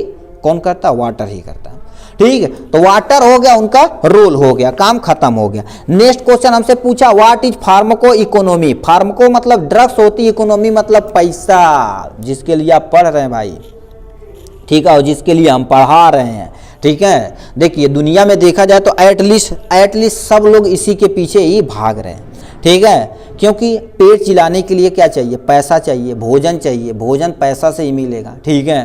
तो इसीलिए जब तक जिंदगी में लड़ते रहिए, जब तक आपको पैसा और मंजिल न मिल जाए भाई, ठीक है। तो यहाँ से फार्माको इकोनॉमी क्या होती है इसके बारे में सुनिए। Pharmacoeconomy is a branch of economy that use cost benefit, cost effectiveness, cost minimisation, cost of illness, cost of utility analysis to यानी comparing pharmaceutical product treat the strategy. मतलब कोई भी ड्रग्स है उसका क्या कर देती है, कैसे इफेक्ट करती है, उस प्रोडक्ट का एक्चुअल में दाम क्या है, ठीक है, और कैसे इफेक्ट करती है, उसे कॉस्ट को मिनिमम देना है, उसी को क्या बोला जाता है, फार्माको इकोनॉमिक बोला जाता है। It is a part of health economy focusing on the economy, ठीक है, एस्टिमेट ऑफ ड्रग्स। मतलब हमें इसमें इसलिए फोकस किया जाता है कि कोई भी ड्रग्स है कितने मिनिमम से मिनिमम प्राइस पे क्या करते हैं, लोगों को मिल सके, और क्या कर सकते हैं, कम से कम दाम में आदमी अच्छा हो सके, ठीक है। जेनेरिक मेडिसिन अपने यहाँ इसीलिए लाई गई थी, मगर क्या किया जाए, इतना लूट मार पचा लेंगे मेडिकल के फील्ड में, ठीक है। कोई चीज मान लेते हैं, देखो अब जेनेरिक मेडिसिन तो आप तो जानते होंगे, यदि मान लेते हैं उस पर प्राइस 200 रुपये है तो ज़्यादा 50-60 रुपए की मिल रही है, मगर क्या होता, कहेंगे हम पैसा तो कम नहीं करेंगे, लो या न लो तो जाओ, क्योंकि तुम्हें जरूरत है, लोगे नहीं तो जाओगे कहाँ, ठीक है। अब बड़े बड़े जो डॉक्टर रहते हैं वो भी देखें जेनेरिक मेडिसिन लिखते हैं, लो भाई मिलेगी तो नहीं, किया मिलेगी नहीं तो कहीं मिलबा नहीं करेगी। इतना लेवल इकोनॉमी हमारे यहाँ का पैसा के लिए इतना। अब बताओ तुम्हें सरकार पैसा दे रही यार, इतना बढ़िया 1.5 लाख 2 लाख रुपया सैलरी, ठीक है, क्या है वैसे भी बना रखे हैं, ठीक है। इसीलिए जेनेरिक मेडिसिन क्या कर देते हैं, बहुत सारे, हम बहुत सारे देखे हैं जी, ठीक है, कहेंगे, ठीक, और पेशेंट के माइंड में बैठ जाता है, दूसरा मेडिसिन उन्हें दोगे ना, अच्छा चलो ये अब DSR देखो, पेंटाप DSR, उसमें पेंटाप्रोजोल डोम्परिडोन रहता है, ठीक है, सस्टेन रिलीज रहता है, यही चीजें ना। अब बताओ किसी भी कंपनी का खाओ, मगर क्या करेंगे, अपनी खुद की एक लिखेंगे जेनेरिक मेडिसिन, उन्हीं की यहाँ मिलेगी नहीं तो मिलबा नहीं करेगी, और पेशेंट के माइंड में फिलअप हो गया। अब उन्हें पेटेंट दोगे तब भी नहीं मानेंगे, कहेंगे चाहिए तो वह चाहिए, नहीं तो नहीं चाहिए, तो क्या किया जाए, ठीक है। तो ये भी हो गया। तो फार्मा इकोनॉमी यही करता है कि मतलब किसी भी दवा को कम से कम दामों पे लोगों को प्रोवाइड किया जाए। तो फार्मा इकोनॉमी फर्दर डिवाइड किया, इकोनॉमी पैसा के लिए और ह्यूमैनिटी मतलब अपनी मानवता के लिए, ठीक है। कॉस्ट इफेक्ट तुम्हारे पास क्या होता है, देखो कास्ट बेनिफिशियल होता है पैसा के लिए, फिर कॉस्ट इफेक्टिव होता है ये भी पैसा के लिए, कास्ट को मिनिमाइज करना कम से कम पैसे में, कास्ट यूटिलिटी ये भी सब चीज काम करना है। अब इसमें क्या करना है, क्वालिटी ऑफ लाइफ को भी देखना है, पेशेंट प्रेफरेंस यानी प्रेफरेंस को भी देखना, पेशेंट सही हो रहा है कि नहीं, पेशेंट सेटिस्फाई हुआ है कि नहीं, ये भी तुम्हारे पास फार्माको इकोनॉमी के अंतर्गत आती है। तो इनके बारे में थोड़ा सा लिख के और ये फ्लो चार्ट बना के काम खत्म हो जाएगा, ठीक। तो ये था 9वां क्वेश्चन। नेक्स्ट क्वेश्चन की तरफ चलते हैं अब, नेक्स्ट क्वेश्चन पे 10 नंबर हमसे क्या पूछा है, व्हाट इज न्यूट्रास्यूटिकल। न्यूट्रास्यूटिकल ध्यान से सुनिएगा क्योंकि इसकी 1 नंबर में डिफिनेशन पीछे भी पूछी गई है। तो यहाँ पर 10 नंबर पे क्या पूछा, व्हाट आर न्यूट्रास्यूटिकल पूछा हुआ, तो हम इसकी डिफिनेशन यहाँ से देख लेते हैं। न्यूट्रा मतलब न्यूट्रिशन, सूटिकल मतलब सूटिक्स मतलब मेडिसिन के बारे में बोल रही है, ठीक। ये टर्म समझे तो यहाँ पर नीचे आते हैं, लिखा the term nutraceutical was coin from the nutrition and pharmaceutical in 1989 में बाय द स्टेफन डिफिएंस। ये भी पूछा गया था जब हम सेशनल एग्जाम दिए थे, तो न्यूट्रास्यूटिकल टर्म को देने वाले वैज्ञानिक का नाम था स्टेफन डेफलिस हो गया। तो ये आप यहाँ से याद रखिएगा, ठीक है। ये होगा डिफिनेशन इसकी देख लेते हैं, फिर ज़्यादा नहीं, 3 नंबर में पूछा तो ज़्यादा नहीं, थोड़ा सा डिफाइन करिए कौन किसके बारे में कह रहा है। ये definition, nutraceutical can be define as a food या part of food that provide medicinal या health benefit including the prevention या treatment of disease is known as nutraceutical. मतलब न्यूट्रास्यूटिकल मतलब क्या हो गया, जैसे बहुत सारे ऐसे पर्सन है जो न्यूट्रिशन प्रॉपर अमाउंट में नहीं ले सकते हैं, तो मेडिसिन के जरिए क्या कर दिया था, मेडिसिन के अंदर इन न्यूट्रास्यूटिकल वैल्यू मिला दी जाती है जो उन्हें आराम से दी जाती है। तो मेडिसिन भी काम करेगी, न्यूट्रिशन की तरह भी काम करेगी, उसी को न्यूट्रास्यूटिकल कहते हैं। अब कैटेगराइज किया गया था, देखिए यहाँ पर food source use of nutraceutical can भी नेचुरली भी पाए जा सकते हैं, कैटेगराइज किया जाता है। जैसे dietary fibre, omega 3 fatty acid dietary fibre हो गया। प्रीबायोटिक प्रोबायोटिक सुने होंगे, जैसे दही हो गया, ये सब तुम्हारे पास इसी के अंतर्गत आते हैं। अब बताओ, दही में लैक्टोबैसिलस रहती है, जो पर्सन दही नहीं खा सकता तो लैक्टोबैसिलस का टैबलेट ले लेता है, बी कॉम्प्लेक्स ले लेता है। एंटीऑक्सीडेंट हो गया, ये भी क्या हो गया, न्यूट्रास्यूटिकल के अंतर्गत आता है। प्रीबायोटिक और प्रोबायोटिक यहाँ हो गया, विटामिन की टैबलेट आती है, स्पाइसी आती है, ठीक है, और फैटी एसिड आती है। स्पाइसी मतलब समझे, मसाला। अब बताओ, जितने अपने देखो इंडिया का बहुत बढ़िया कल्चर है, मसाला वसाला देखो तगड़ा कितना बढ़िया है। देखो अब देखिए, आप क्लोव मिला रहे हैं, क्लोव कफ के लिए यूज होता है, तो हम क्या कर देते हैं, यदि हमें ज़्यादा खांसी आती है तो कहते हैं चाय बनाओ, उसमें मरीच डाल दो, और ज़्यादा क्या कर दो, वो इलायची डाल दो, ठीक है। ये सब बताओ क्या, क्लोव डाल दो, ठीक है। ये सब डाल देंगे तो हमारा क्या हो जाएगा, चाय भी पी लिए भैया और बीमारी भी ठीक हो गई। कितना बढ़िया तरकीब है, ठीक है। तो न्यूट्रास्यूटिकल के अंदर क्या किया जाता है, इन्हीं फूड आइटम को, न्यूट्रल जो प्रोडक्ट है उनमें फार्मास्यूटिकल वैल्यू ऐड करके हमें दे दी जाती है, ठीक। ये हो गया 10 नंबर क्वेश्चन। नेक्स्ट क्वेश्चन, ठीक। 9 नंबर हमसे क्वेश्चन, 11 नंबर क्वेश्चन पूछा है, कह रखा what do you about family planning. अब हम अपनी मंजिल की तरफ पहुंच चुके हैं लास्ट क्वेश्चन में, ठीक है। कह रखा फैमिली प्लानिंग होती क्या है, इसके बारे में थोड़ा सा आप सुन लेते हैं, उसके बाद आपका जो लास्ट क्वेश्चन रहेगा उस पर चल देते हैं, ठीक। तो फैमिली प्लानिंग क्या होती है, according to WHO। Family planning मतलब समझते हो, जैसे प्लानिंग करनी है कि हमें एक बच्चा आज पैदा करना, कुछ साल के बाद एक बच्चा पैदा करना, या पॉपुलेशन पे हमें चाहे 2 बच्चा पैदा कर लिया, हमें बच्चों की रिक्वायरमेंट नहीं, इसे स्टॉप कर दिया जाए, तो उसी को क्या, ये प्लानिंग हो रही कि नहीं। जैसे बताओ, फैमिली प्लानिंग करेंगे तो हमें फूड भी बढ़िया मिलेगा, तो इसलिए बोला जाता है हम दो हमारे दो। एक खुशखबरी आपको बता देते हैं, अपनी इंडिया टॉप पे पहुंच चुका है, कंट्री को, चाइना को भी पीछे छोड़ते हुए जनसंख्या में पहला स्थान ग्रहण किया है, ठीक है, ठीक। तो ये हो गया। देखो, एक फैमिली प्लानिंग क्या होती है, according to WHO the way of thinking living adaptation control the number of child one has the maintain the interval between the birth. मतलब क्या होता है, जो नंबर ऑफ चाइल्ड है उस पर तुम कंट्रोल करना, या हमारे पास क्या हो गया, जो बर्थ हो रहा है उनके बीच में जो टाइम इंटरवल रखना, उनके बीच में टाइम इंटरवल रखना, तो उसी को क्या बोलते हैं, फैमिली प्लानिंग बोलते हैं। अब बताओ, यदि आप बच्चों के बीच में फैमिली प्लानिंग से क्या कर देंगे, इंटरवल रखेंगे उनके बीच में, तो जो बेबी होगा हेल्दी होगा। मतलब एक बेबी हुआ, ठीक है, एक बेबी हुआ और उसके बाद 1-2 साल गैप कर दीजिए, फिर एक बेबी करिए, ठीक। तो जो बताओ 2 साल में बेबी हमारा ग्रो कर जाएगा, थोड़ा बहुत बड़ा हो जाएगा, तो हमें ज़्यादा उसकी लोड नहीं रहेगी, जो बेबी आएगा उसका आराम से हम केयर करेंगे, ठीक है। तो ये हो गया फैमिली प्लानिंग के बारे में। वो अब एम ऑफ फैमिली प्लानिंग, क्या एम है फैमिली प्लानिंग का, ठीक है। तो इसमें क्या कर दे, कंट्रोल पॉपुलेशन को हमें क्या कर देना, कंट्रोल करना, इसीलिए फैमिली प्लानिंग की जाती है। देखो, improve health physical, mental and social. अब बताइए, यदि हेल्थ को भी हम इंप्रूव कर सकते हैं, बताओ, यदि फैमिली प्लानिंग से करेंगे तो हम बताओ जो पैसा कमा रहे हैं तो छोटे बेबी पे आराम से लगा सकते हैं। अब एक ही बार में मतलब एक बेबी हुआ, अगले साल एक बेबी हुआ, अभी वो तो बेचारा सही से ग्रो ही नहीं किया, ठीक है, तो उससे केयर करेंगे, इससे केयर करेंगे, तो उसमें बताओ उस पर्सन पे फिजिकल, मेंटल, सोशल कुछ भी हो सकता है। सोशल मतलब पैसा, मेंटल मतलब बच्चे पे ज़्यादा इफेक्ट पड़ सकता है, और जो फादर रहेंगे कमाने के लिए ज़्यादा स्ट्रेस सोचेंगे, यार 2 बेबी हो गए, इन्हें खाना पिलाना, ये सारी चीज़ें दिक्कत हो जाएगी। ठीक। रिड्यूज हैंगर एंड पॉवर्टी, मतलब हम क्या कर सकते हैं, भूखमरी को, गरीबी को अपने देश से क्या कर सकते हैं, बचा सकते हैं यदि फैमिली प्लानिंग करेंगे तो। ठीक है, तो आपसे रिक्वेस्ट है उतना ही बेबी पैदा करिए, हम नहीं करें कि 2 ही करिए, उतना करिए जितना आप अच्छे से खिला पिला सके। ठीक है, रोड पे न घूमे। ठीक है, आप अच्छे से एजुकेशन दे सकें। ठीक है, अच्छे से खिला सकें, यहाँ से अच्छे से मेडिकल सुविधा दे सकें, इसीलिए उतना ही बेबी करिए। ठीक है, कोई टेंशन नहीं। ठीक, अब क्या हो जाएगा यहाँ से रिड्यूज MPT यानी MTP हो गया, इस पे रिड्यूस कर सकते हैं। ठीक है, अब क्या होता है, इंप्रूव द एजुकेशन लेवल। देखो एजुकेशन लेवल को भी इंप्रूव कर सकते हैं आप। यदि डी फार्मा में हैं तो आपको आप सोच ही सकते हैं कि लगभग लाख रुपया फीस लगी होगी आपकी, क्या एडमिशन फीस। अब बताइए 10 हम 5-8 बेबी पैदा करें, दोनों को एजुकेट कराना है। अब देखो एजुकेशन देखा जाए तो महंगी होती चली जा रही है। छोटा सा बच्चा यदि अच्छी स्कूल में पढ़ रहा है तो 15,000 20,000। ठीक, ICSE पैटर्न का हमारे बगल में स्कूल है। ठीक, कॉलोनी से बाहर निकलेंगे, अब 5th क्लास के लड़कियों को कम से कम 65,000 रुपया एडमिशन फीस लगता है और 8,000-6,000 रुपया मंथली फीस लगता है। ठीक है, मतलब बस से आना जाना ये सारी चीजें बताओ। ठीक है, तो उससे क्या कर सकते हैं, यदि आप 2 बेबी हैं तो एफर्ट कर सकते हैं आराम से। ठीक है, तो ये इंप्रूव एजुकेशन लेवल भी आप इंप्रूव करा सकते हैं।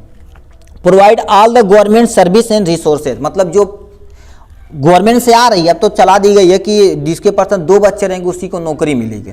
ठीक, अब जो मान लेते हैं गवर्नमेंट से कोई रिसोर्सेज कोई चीज आ रहा है सुविधा, उसे भी आराम से आप पा सकते हैं यदि फैमिली छोटी है तो। ठीक है, ये हो गया मोड ऑफ, देखो मेथड ऑफ फैमिली प्लानिंग कैसे हम रोक सकते हैं। ठीक है, तो यहाँ नेचुरल मेथड है। ठीक, और फिजिकल बैरियर है, केमिकल हार्मोनल बोल सकते हैं, IUD। अब इसका फुल नेम लिख के दिखाइए कितना क्या होता है, ये भी तुमसे नीचे क्वेश्चन पूछा गया है।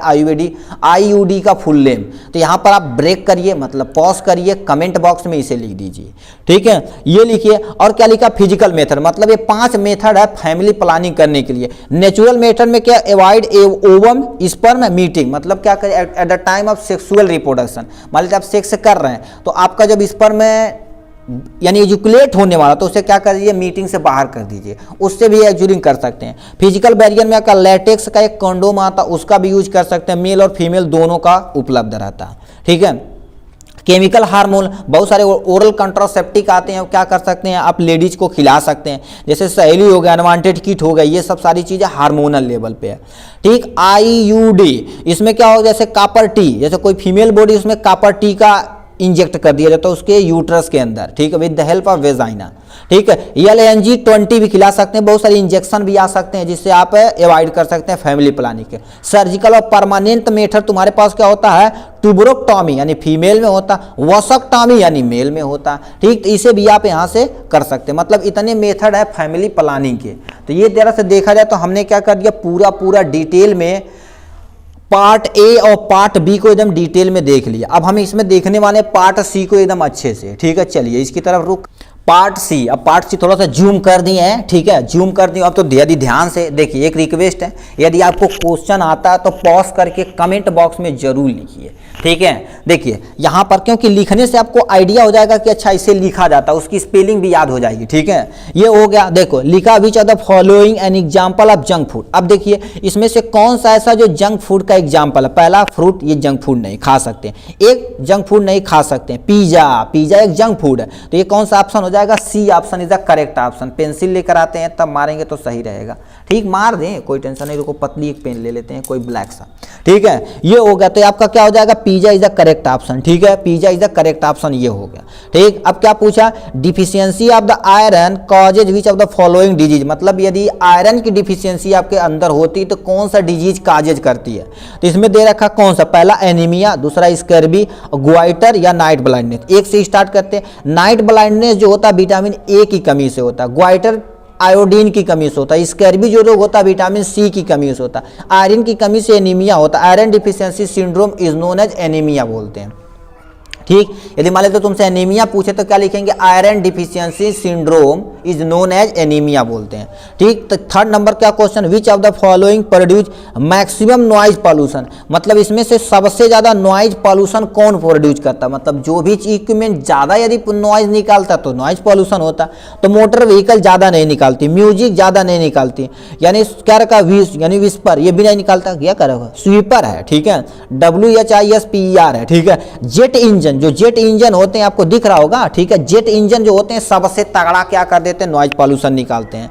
ठीक है, अब क्या लिखा है, which of the following use as a pesticide, मतलब इसमें से ऐसा कौन सा जो पेस्टिसाइड के तौर पे यूज किया जाता है। यूरिया पेस्टिसाइड के तौर पे यूज नहीं किया जाता। ठीक, सॉप तो यूज नहीं की जाता। ठीक, इफिड्रा ये तुम्हारा हाइपरटेंशन किसी पर्सन को उसके लिए, ये मैलाथियान जो होता है वो एज ए पेस्टिसाइड यूज किया जाता है। नेक्स्ट क्वेश्चन क्या पूछा है, क्या रखा है। ठीक है, which of the following is a contraceptive device use in male, मतलब इसमें से कौन से ऐसे कॉन्ट्रासेप्टिव डिवाइस जो मेल में यूज किए जाते हैं, मतलब पुरुष में यूज की जाती है। तो डायफ्राम ये नहीं, ये फीमेल के लिए है। कापर टी ये भी फीमेल के यूट्रस के अंदर डाला जाता है with the help of vagina. Mala D जो होता है ये भी फीमेल यूज करती है। जो कंडोम होता है वो भी कंट्रासेप्टिव जो मेल के लिए उपलब्ध होता है। ठीक है, ये हो गया इसके बारे में। और नेक्स्ट क्वेश्चन पे आते हैं, 6 नंबर क्या क्वेश्चन पूछा है, क्या रखा 6 नंबर दिख रहा है ना जी, दिख रहा तो बढ़िया, थोड़ा सा क्वालिटी इंप्रूव करिएगा ये सारी चीजें के लिए। Which of the following not related to the तंबाकू प्रोडक्ट, इसमें से ऐसा कौन सा चीज है जो वो तुम्हारे पास क्या कर रखा, तंबाकू प्रोडक्ट से रिलेट नहीं करता। नॉट लिखिएगा, नॉट, ये याद रखना। ठीक है, पान मसाला, पान मसाला खा सकते हैं, तंबाकू के रिलेशन में नहीं आता है। ठीक है, पान मसाला, ठीक है, ये पान मसाला तो है जी। एल्कोहल तंबाकू के अंतर्गत, सिगरेट तंबाकू, खैनी, खैनी सुरती है। ठीक, इसका हिंदी एक बार देख लेना, इसको देख लेना एक बार। 6ठा नंबर का कौन सा, हमको लगता है पान मसाला, मगर पान मसाला में बहुत सारी चीज आती है, जैसे तुम्हारे पास वो शुद्ध प्लस पान मसाला, बिमल पाल मसाला, ये सारी चीजें। पान मसाला तंबाकू के अंतर्गत आता है। ठीक है, ये कह रहा तंबाकू के अंदर नहीं आता, हमको लगता है खैनी हो गया। ठीक है, वो तंबाकू प्रोडक्ट, टोबैको प्रोडक्ट है ना, ये अल्कोहल हो जाएगा। इसे एक बार देखना। ठीक है, एक बार इसे गूगल करनिएगा। ठीक है, सिगरेट तो तंबाकू के अंतर्गत आता, खैनी भी आता, अल्कोहल हम जानते हैं एग्जैक्ट एक्शन है। ठीक है, चलो इसे कमेंट बॉक्स में लिख के दिखाइएगा। ठीक है, क्योंकि अल्कोहल तुम्हारे पास वो तंबाकू के अंतर नहीं, तो ये ड्रिंकिंग के अंतर्गत आता है। ठीक है, यहाँ पर which of the following is a narcotic drugs, इसमें से कौन सा है जो ड्रग्स नार्कोटिक ड्रग्स है, यानी रिफाम्सिन हो गया, एल्कोहल हो गया, एस्प्रिन हो गया, मॉर्फिक हो गया। तो ये भी आप कमेंट बॉक्स में 7वां यानी 6ठा आपको क्वेश्चन मिल गया, कमेंट बॉक्स में लिखिए। अब यहां से 4 क्वेश्चन आपको मिलने कमेंट बॉक्स में लिखने के लिए। ठीक है, कह रखा है 8वां नंबर, 8वां नंबर हमसे क्या क्वेश्चन पूछा है, कह रखा है वाटर बर्न डिजीज, मतलब ऐसा डिजीज जो क्या कर देता, वाटर से फैलता, मतलब पानी से ही फैलता, उसे क्या बोलते हैं, वाटर बर्न डिजीज बोलते हैं। टिटनस ये नहीं होता। ठीक है, अभी ये नीचे इसका पॉजिटिव एजेंट देखें, तंबाकू नहीं, ट्यूबरकुलोसिस है, यानी टीबी जिसे हम शॉर्ट में बोलते हैं, ये बैक्टीरिया से फैलता है। ग्वाइटर आयोडीन की कमी से होता है। एमीबियासी जो होता है वाटर बर्न डिजीज के अंतर्गत आता। तो 6वां 7वां नहीं भूलिएगा भाई, कमेंट में लिखिए। ठीक है, थोड़ा सा इफर्ट आप भी करिए भाई, 1 घंटा 15 मिनट से हम आपकी सेवा में लगे हुए हैं। ठीक है, लिखा है यानी fill in the blank and suitable words की यूज करना। तो मैं कहा ब्लैक पेपर, ब्लैक मिर्च, काली मिर्च समझते हो कि नहीं, काली मिर्च इज अडल्ट्रेटेड विथ, अब ये कुगनोसी में भी पढ़े होंगे। काली मिर्च अडल्ट्रेशन क्या होता है, उसमें मिलावट की जाती है। काली मिर्च जो होती है तो उसमें देखेंगे पपाया जो सीड रहता है, कि इसका सीड पपाया सीड रहता है। ठीक है, पपाया सीड उसमें ऐड कर देते हैं, जिसमें पता नहीं चलता, उसमें बेच देते हैं। तो यहाँ पर क्या हो जाएगा, यानी अल्टर्ड, ठीक है, अल्टर विथ पपाया सीड हो जाएगा।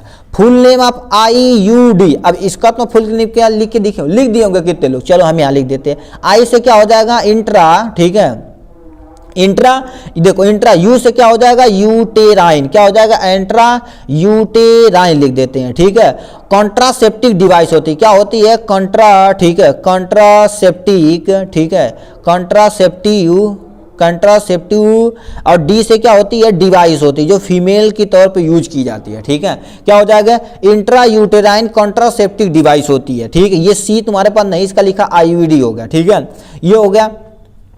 एड्स का फुल नेम अब वहां से आप उठा के लाइए, यहाँ चिपकाइए, 2 बार बोल दिए, एड्स का फुल नेम आप यहाँ पर दिखाइए। ठीक है, तो इसे आप करिए भाई।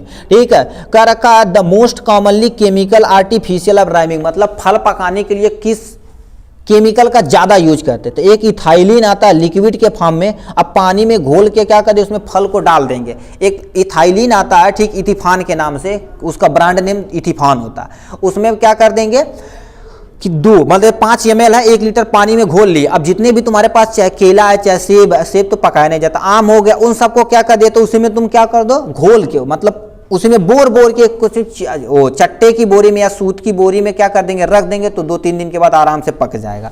तो फल पकाने में इथाइलिन केमिकल का यूज किया जाता है। क्या रखा, loudness of the noise is measured by, किसमें किया जाता है, आपको डेसीबल में यूज कर, डेसीमल नहीं डेसीबल बोलते हैं, ठीक है, डेसीबल होता है, जिसे हम शॉर्ट में क्या बोलते हैं, डीबी बोलते हैं, ठीक है, ये हो गया। क्या रखा, Mantoux test is done by identify the test, मतलब ये जो टेस्ट है किसके लिए किया, किसकी आइडेंटिफाई के लिए किया जाता है, ये जानते हो, ये टीबी के लिए आइडेंटिफाई, मतलब जिस पर्सन को टीबी हुआ उसे आइडेंटिफाई करने के लिए इसका प्रयोग किया जाता है, ठीक है। अब क्या लिखा, permanent method for sterilisation in female is known है। अब देखो क्या रखा, ऐसा कौन सा, ठीक है, कौन सा मेथड है, ठीक है, 15 नंबर है ना, कौन सा मेथड है जो क्या कर देता, स्टरलाइज, ठीक है, परमानेंट मेथड। अभी हम बताए हैं कौन सा परमानेंट में, सर्जिकल मेथड में। अब यहां से हम चलो बता देते हैं फीमेल में कहा, तो बताइए फीमेल में जो फैमिली प्लानिंग पढ़े उसमें बताए थे ट्यूबरोक्टॉमी एंड वोसोक्टॉमी, कौन सा टॉमी होगा, 15 नंबर कमेंट में लिख के दिखाइए। 3 क्वेश्चन आपको मिल गया, 4 क्वेश्चन मिल गया, तो 11 नंबर मिला है, 15 नंबर, 6 नंबर, 7 नंबर, इसे भी लिखा है। अभी सर्जिकल मेथड में फैमिली प्लानिंग पर लास्ट में सबसे यहाँ कोने पे लिखे थे, अब वहां पे स्किप करके जाइए, देख लीजिए भाई, नकल मार लीजिए, ठीक, ये हो गया। अब यहां से लिखा क्या होगा तुम्हारे पास,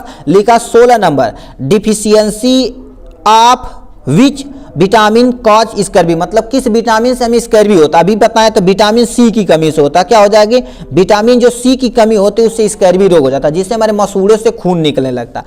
हेल्थ की तुम्हें क्या करेंगे, डिफिनेशन लिखाना है, ठीक है, तो हेल्थ में हम यहाँ डिफिनेशन लिख देते, द स्टेट, क्या हो जाएगा, द स्टेट ए पर्सन, ठीक है, द स्टेट ए पर्सन, ठीक है, कंप्लीट, ठीक है, कंप्लीट क्या हो, कंप्लीट वेल हो, ठीक है, कंप्लीट लिख दो, और लिख देते हैं, ठीक है। यहां से क्या हो गया, मेंटली, क्या हो गए, मेंटली कामा फिजिकली, ठीक है, यानी कामा क्या हो, फिजिकली, और कामा क्या हो गया, सोशली, ठीक है, सोशल वेल हो, ठीक है, सोशल वेल हो, उसी पर्सन को हम क्या बोलेंगे, उस पर्सन को हम हेल्दी पर्सन, दिख रहा है ना, मतलब कोई ऐसा पर्सन, ये वर्ड जरूर लिखिएगा, मेंटली फिजिकली और सोशली वेल हो, उस पर्सन को हम हेल्थ बोलेंगे, ठीक है। यानी अब लिखा क्या होगा, लिखा certification study of human population is known as. अब देखिए यहां से 18 नंबर, उसमें क्या बोलते हैं, ठीक है, 18 नंबर हो गया, इसमें क्या रखा है, statically study of human population, उसे डेमोग्राफी बोलते हैं, मगर यहां से आप इसे कमेंट बॉक्स में जरूर लिखिए, ठीक है, इसे बोलते हैं यहां पर 18 नंबर। 19 नंबर पे क्या, influenza is commonly called as flu, flu के नाम से इन्फ्लुएंजा को भी जाना जाता है। BCG vaccine gives to protect from which disease, BCG का यूज किया जाता है टीबी से बचने के लिए, किसके बचने के लिए, टीबी से प्रोटेक्ट होने के लिए हम क्या यूज करते हैं, बीसीजी वैक्सीन का यूज करते हैं। इसी तरह से देखा जाए जो जर्नी हमारी थी लगभग 1 घंटा 20 मिनट हो चुकी है, ठीक है। अब थोड़ा सा ख्याल रखेंगे क्योंकि अभी देखिए हम बोलते बोलते भी थक गए हैं, ठीक है, मगर आपके लिए ठीक एक जुनून और रुतबा को पैदा करते हुए आपको पूरा हम कंप्लीट करा दिए ये सारी चीजें, ठीक। आज के लिए बस इतना ही, फिर मिलेंगे नेक्स्ट वीडियो में नेक्स्ट टॉपिक के साथ, तब तक के लिए bye bye and take care.